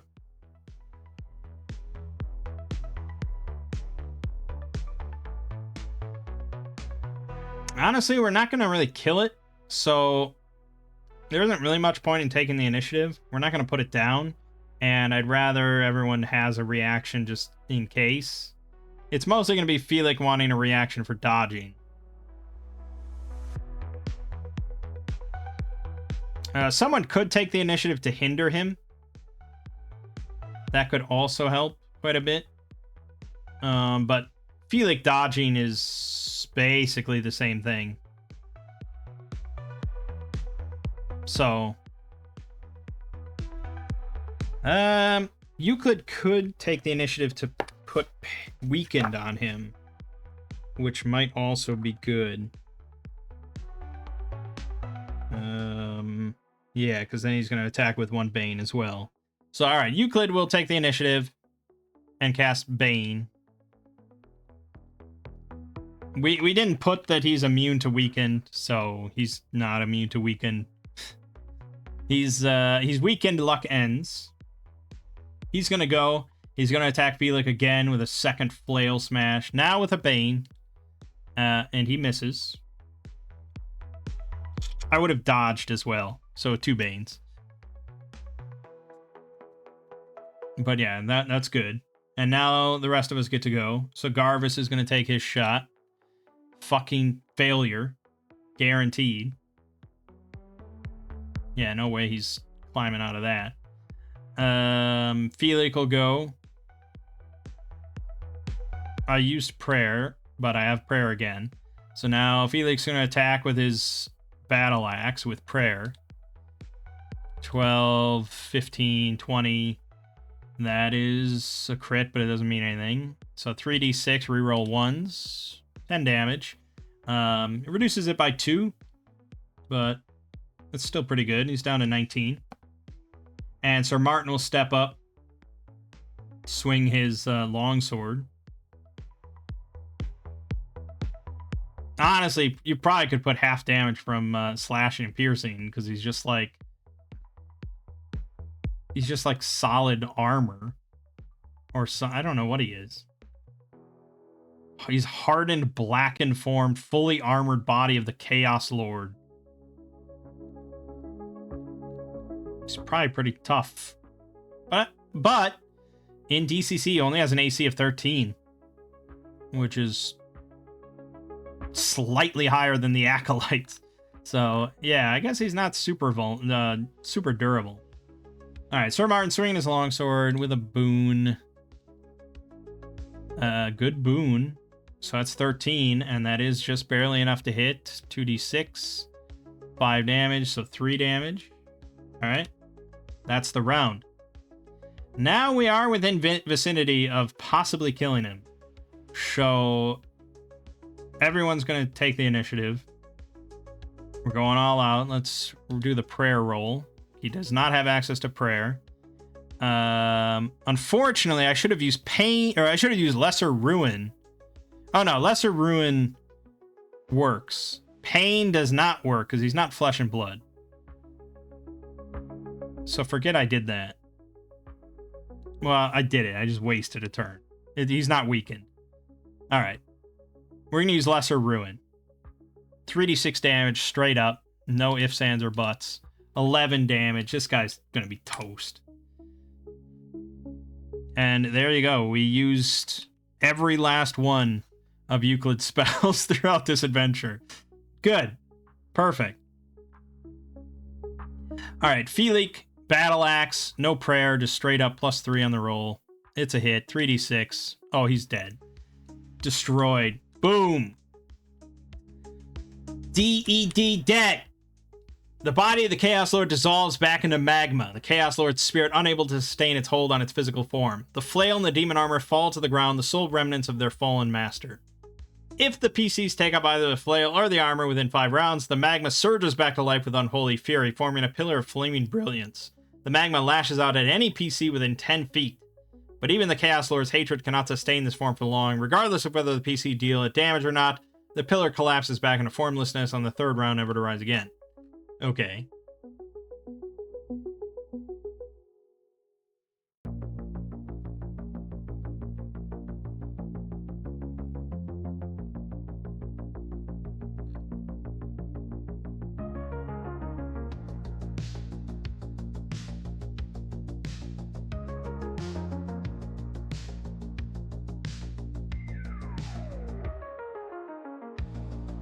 Okay. I'm not quite I'm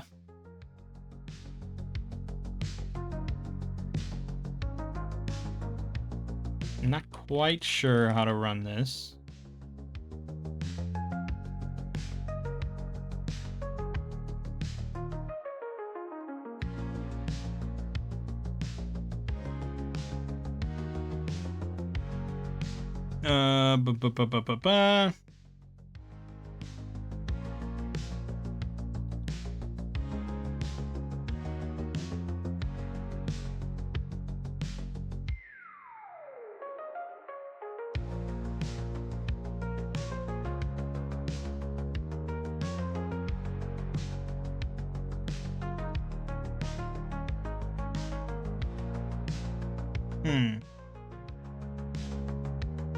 I'll get to what my issue is in a sec.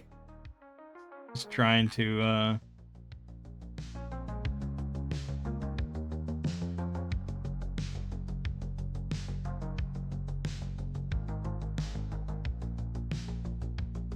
Okay, no. Alright, so from the sound of it, at least the way that this person ran it. Okay, so what it says is that if they grab the flail or the armor within 5 rounds, then the magma surges back and attacks, things, but that only lasts for a couple of rounds and then it collapses again completely. But then it says, this true death of the Chaos Lord triggers the destruction of his temple and cavern. So I think, regardless, within 5 rounds, this is what happens. The whole place starts to fall apart. It's just, if you grab it before the 5 rounds happen, it reforms briefly to lash out. So, the DM would be like, okay, what do you guys do? And there's not much to do. The only thing there is the spiked flail and the armor sitting there. But there's also a whole bunch of gold arrayed around the top of the ziggurat, around the pit and stuff. So you should mention that.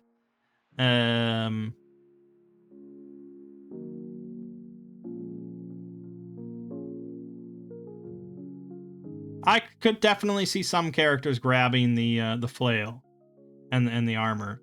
It says the spike flail is a weapon of great power, +1 to hit and damage. Once per day, you can read the weapon in flames for 3 rounds, inflicting an additional 1d6 points of damage on a successful strike. I mean, at level 1, that's a pretty amazing weapon in DCC. The armor is plate mail. Level 1 plate mail. It's amazing. While it has no magical properties, its superior construction grants its wearer a fortitude save DC 20 against the effects of critical hits. Very nice. Very, very nice. But chances are, if you're gonna pick it up, you're probably picking it up, like, right away. As soon as the DM asks, what do you do? So you're definitely triggering this, and at level 0, that's going to kill everybody. But anyways, a low rumble rolls through the cavern, building to a deafening roar. Massive stone slabs peel away from the cavern ceiling and fall into the sea. Waves crash up the sides of the ziggurat, even as sizzling magma seeps through the seams in the stone blocks. It should be apparent to the PCs that their time atop the Chaos Lord's temple is drawing to a close. The PCs have only 1d6 plus 2 actions to escape to the dragon ship before the western cavern collapses, driving a towering wall of water 30 feet over the top of the ziggurat. The judge should not warn the players about their character's impending doom. Rather, the judge should make the roll in secret, describing the cataclysmic acts taking place within the cavern, and ask the players to describe their PC's actions. Reaching the ship and climbing aboard requires 2 actions. Okay, so no matter what, if the players immediately say, we run to the ship, then it's like, okay, you know, you get to the ship. You can describe it with a little bit more flourish, but they're safe if they do that. But if they're like, well, we really should get this gold, and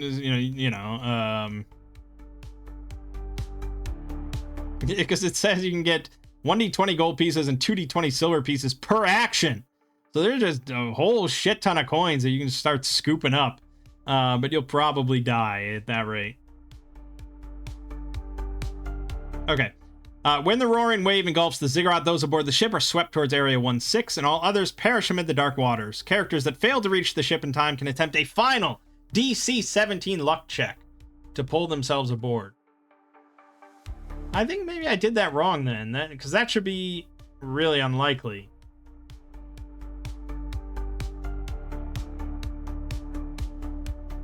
I thought you wanted to roll low on luck.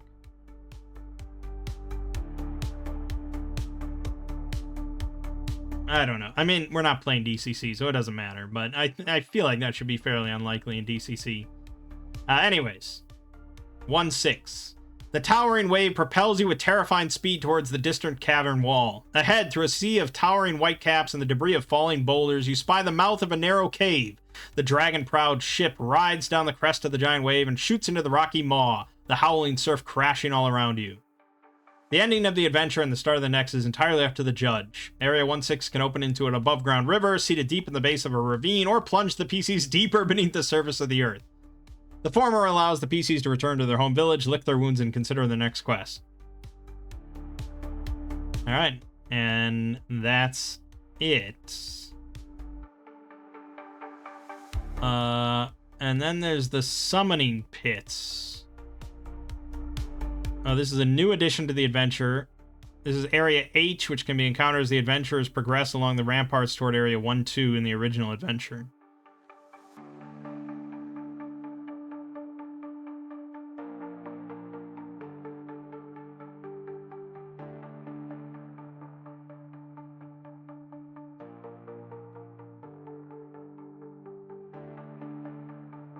What?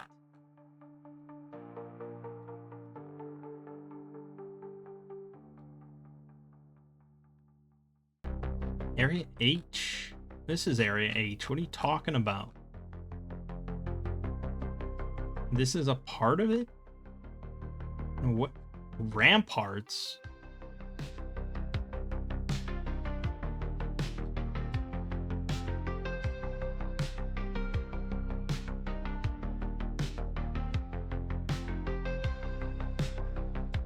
I'm not quite sure.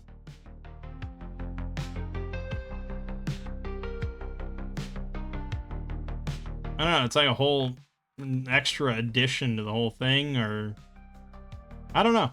But, you know, I think the adventure is good as it is. And we finished it! Aha! That is Sailors on the Starless Sea. Pretty great little adventure for sure. Absolutely. Obviously, like I said at the start, I think when you're playing Weird Wizard, the intention is heroic fantasy, and if you're running this, the idea is for the players to make it through successfully. And this was mostly kind of a learning thing, getting a lot of rules down and getting balance a bit more in line with what I'm looking for, stuff like that. But we had some fun. definitely had some fun. And it was somewhat close. I mean, depending on how things went. I mean, if I didn't have Wall of Radiance, right? If I had used Wall of Radiance early on to like kill those last few beastmen that were trying to run away or something like that, that Chaos Leviathan probably would have just fucked us. I don't know how I would have worked out of that otherwise. So yeah, it's still a tough adventure to win regardless. And we ended up with Sir Martin having 4 health left, 4 damage left, Garvis 10 damage, Felix 7 damage, and Euclid 1 damage. Certain things going certain ways, you know, dice rolls going certain ways. It could have been bad, for sure, or much worse. But yeah, it was fun. I like Shadow of the Weird Wizard quite a bit. I'm definitely... And level 1 Shadow of the Weird Wizard is like the least interesting it gets, you know? Once you get to level 3, things really start to pop off. Once you get your expert path and really customize and differentiate things, you get a lot more spells going on, special abilities. You know, some of the expert paths are quite a lot of fun, even at level 3. I mean, let me just rattle off some expert paths you can choose from. Berserker, Martial Artist, Swashbuckler, Godsworn, Holy Avenger, Templar, Psychic, Sorcerer, Witch, Assassin, Annihilator, Jester, Spellfighter, Warlock. I mean, this is all expert path. So even in the base, you know, rulebook, you have 4 novice path choices, but then you have, I don't know how many this is, 40? Like 40 expert paths? Something close to it? 39 maybe? So a lot of options there. And then master paths. I mean, my goodness. There's like dozens, multiple dozen. There's like 80 choices here or something. And then you really, I mean, you get to some crazy stuff. Chronomancer and Spirit Callers and Bearer of the Black Blade, Gunslinger, Hunter of the Dead, War Machine, Sapper, Oblivionist. I mean, there's just so many cool choices here. Really, yeah, great game. Definitely recommend. And I recommend Sailors on the Starless Sea, whether you run it with DCC as a level 0 funnel or with something a bit more heroic. It's a fun little adventure. It's a classic. Yeah, I think that's all I really have to say. I could definitely see doing some more Shadow of the Weird Wizard. At this point, all these characters would level up to level 2. So we could then look at a different one-shot and with the same characters leveled up to level 2, and we could go from there. Or I could level them up to 3, get an expert path, and go from there. I mean, either way, it's pretty... Level 2 is not that boring either. Because every class gets a bunch more toys to play with and also a bunch of choices. Fighters get to choose a fighting style, such as like the Shield Basher or the Great Weapon Specialist, Brawler, things like that. And they actually get bonus damage at level 2, so they start hitting a lot harder every turn. So then, you know, Sir Martin could pretty easily, you know, he could take Shield Basher, so he's always dealing 3d6 because he's always going to smash with his shield. Why wouldn't he? And then he could get bonus damage and do 4d6 every round, attacking with a boon. I mean, that is a big, nice bump in combat potential from level 1 to 2. You know, as a rogue, they get a rogue technique. So he could also, I mean, rogues are really, it's kind of a misnomer, to be honest, because they're kind of just jack of all trades. They can do anything. He can take a fighting style from the fighter. He can take a magic tradition and learn 2 spells. And one of the traditions of magic is skullduggery, which is all thief-related stuff. And he really, I mean, would benefit a lot from taking that. He can get backstab.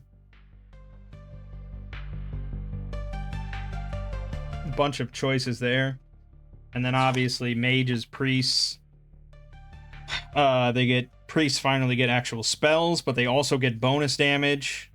Mages get another tradition choice and 2 more spell choices and spell recovery. So yeah, it's very, very customizable. I love it. So yeah, we'll probably do some more Weird Wizard. It's just enjoyable. I mean, it's you wouldn't think that it's fun to go through a module like this where you can read like room to room what's in each room and like traps, and you can just read about it, but I don't know, it's fun. Hopefully it was fun to watch, but for now, my name is Mang. This has been Solo Roll Manging with Shadow of the Weird Wizard, Sailors on the Starless Sea. I'll see you fine folks around.